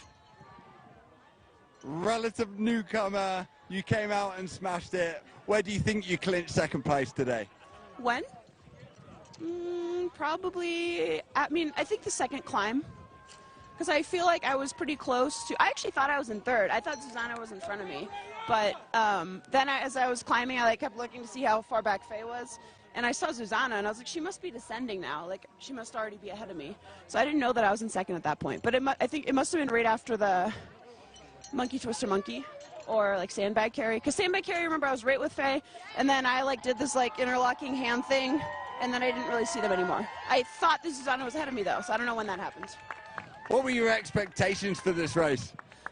I don't know. I was like, hopefully I come in top 10, you know? Of course, I was, hoping for really, to do really well and just trying to I was trying to keep, an open mind and just have kind of a blank mind about this because when you think too hard about it, the pressure gets too high. For me, at least, so. Second in West Virginia, second here. Come on, what more? You've only done a few races. This is incredible. What's next year going to be like? I don't know. So if I go to residency, I'm not going to be able to run next year. I'm considering taking a year off between medical school and residency so that I can keep running because residency is really a full-time job and you really can't, take a month off here and there to train, so. Clever and amazing at running. You, my dear, rock this world. This is Rebecca Hammond. Back to you guys. Well done. Thank you, Steve. Thank you, Rebecca. We've been going on and on. Our accolades about Rebecca Hammond. One of the new faces. I'm voting her for Rookie of the Year without a doubt, and her story is inspiring to say the least. Let's take a moment and get to know Rebecca Hammond a little bit more here from North Lake Tahoe. I am 26 years old. I grew up mostly in Northern California. As a kid, I did the sport of equestrian 3-day eventing, so I was mainly a horseback rider. And then in high school, I did track. I was a 400-meter runner, and then in college, I moved up to the 800 and the mile. I ran a couple years post-collegiately, and then in med school, I was like, just do med school. At Harvard now, I am a fourth-year medical student. I'm going to go into emergency medicine, and it all kind of comes together. So I discovered obstacle racing 2 years ago, and it was really fun. I was just doing it with friends, so it was, really low-key. But I was like, this is really great. I could do this. I took 2 years off from running and didn't have any kind of competitive thing, and I think I missed the competition. I am definitely a competitive person, yeah. I was like, okay, I'm gonna do this.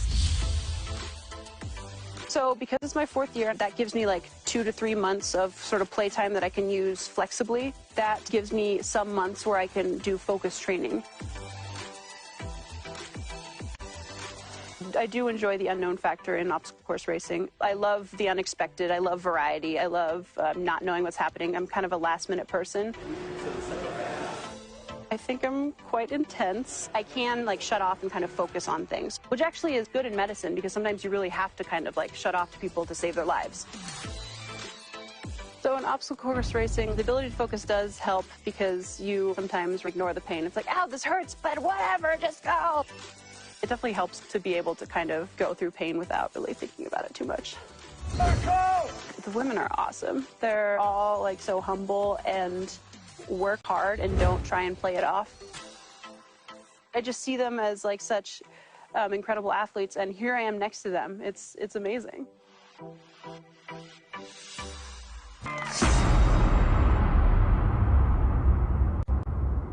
So just one of the amazing stories that come out of Spartan competition, but fear not, we've got many more stories, and more importantly, we're going to be handing out the hardware. Here from both the men's and women's elite, just let's kind of let it all marinate, what we just witnessed, both on the men's and women's side. For me, I was really inspired by Killian's like just forceful kind of approach, and then the ability for the rest of the pack to catch him and capitalize on such a small mistake. Yeah, I mean, the real story of the men's race was the Killian story and how long he was able to lead the race and who was going to be able to take it from him if he made one small mistake. We saw that happen, and then you had the race to the bottom. The ladies' race, it's all about the dominance of Lindsay Webster and certainly the level of talent all throughout the race, that it just took one mistake by a couple little people, and how exciting it is to see all these old and new faces come together at such a high level of competition. It was really a banner moment for the sport. Well, and I think, yeah, it speaks volumes for the sport when it's testament to the growth that you have this new generation, this new talent that just has naturally gravitated to Spartan culture. Yeah. A few years ago, we would have seen ladies doing 16 to 90 burpees and still being able to come out and be on the podium. This year, we had to really cut down to the smallest minutia to find holes in these ladies' games. And sure enough, just a couple small little mistakes, and it was a runaway by Lindsay Webster and an incredible performance by both Rebecca Hammond and Zuzana Kosomova and Faye Setting for that matter.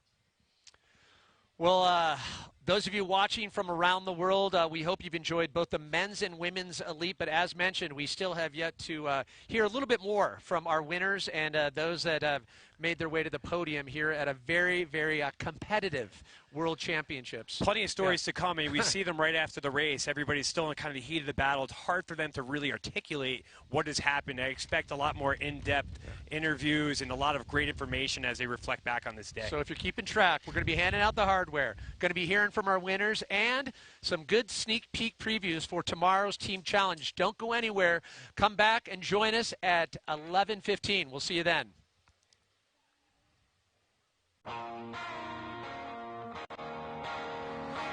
Thank you. Oh, man, I got it.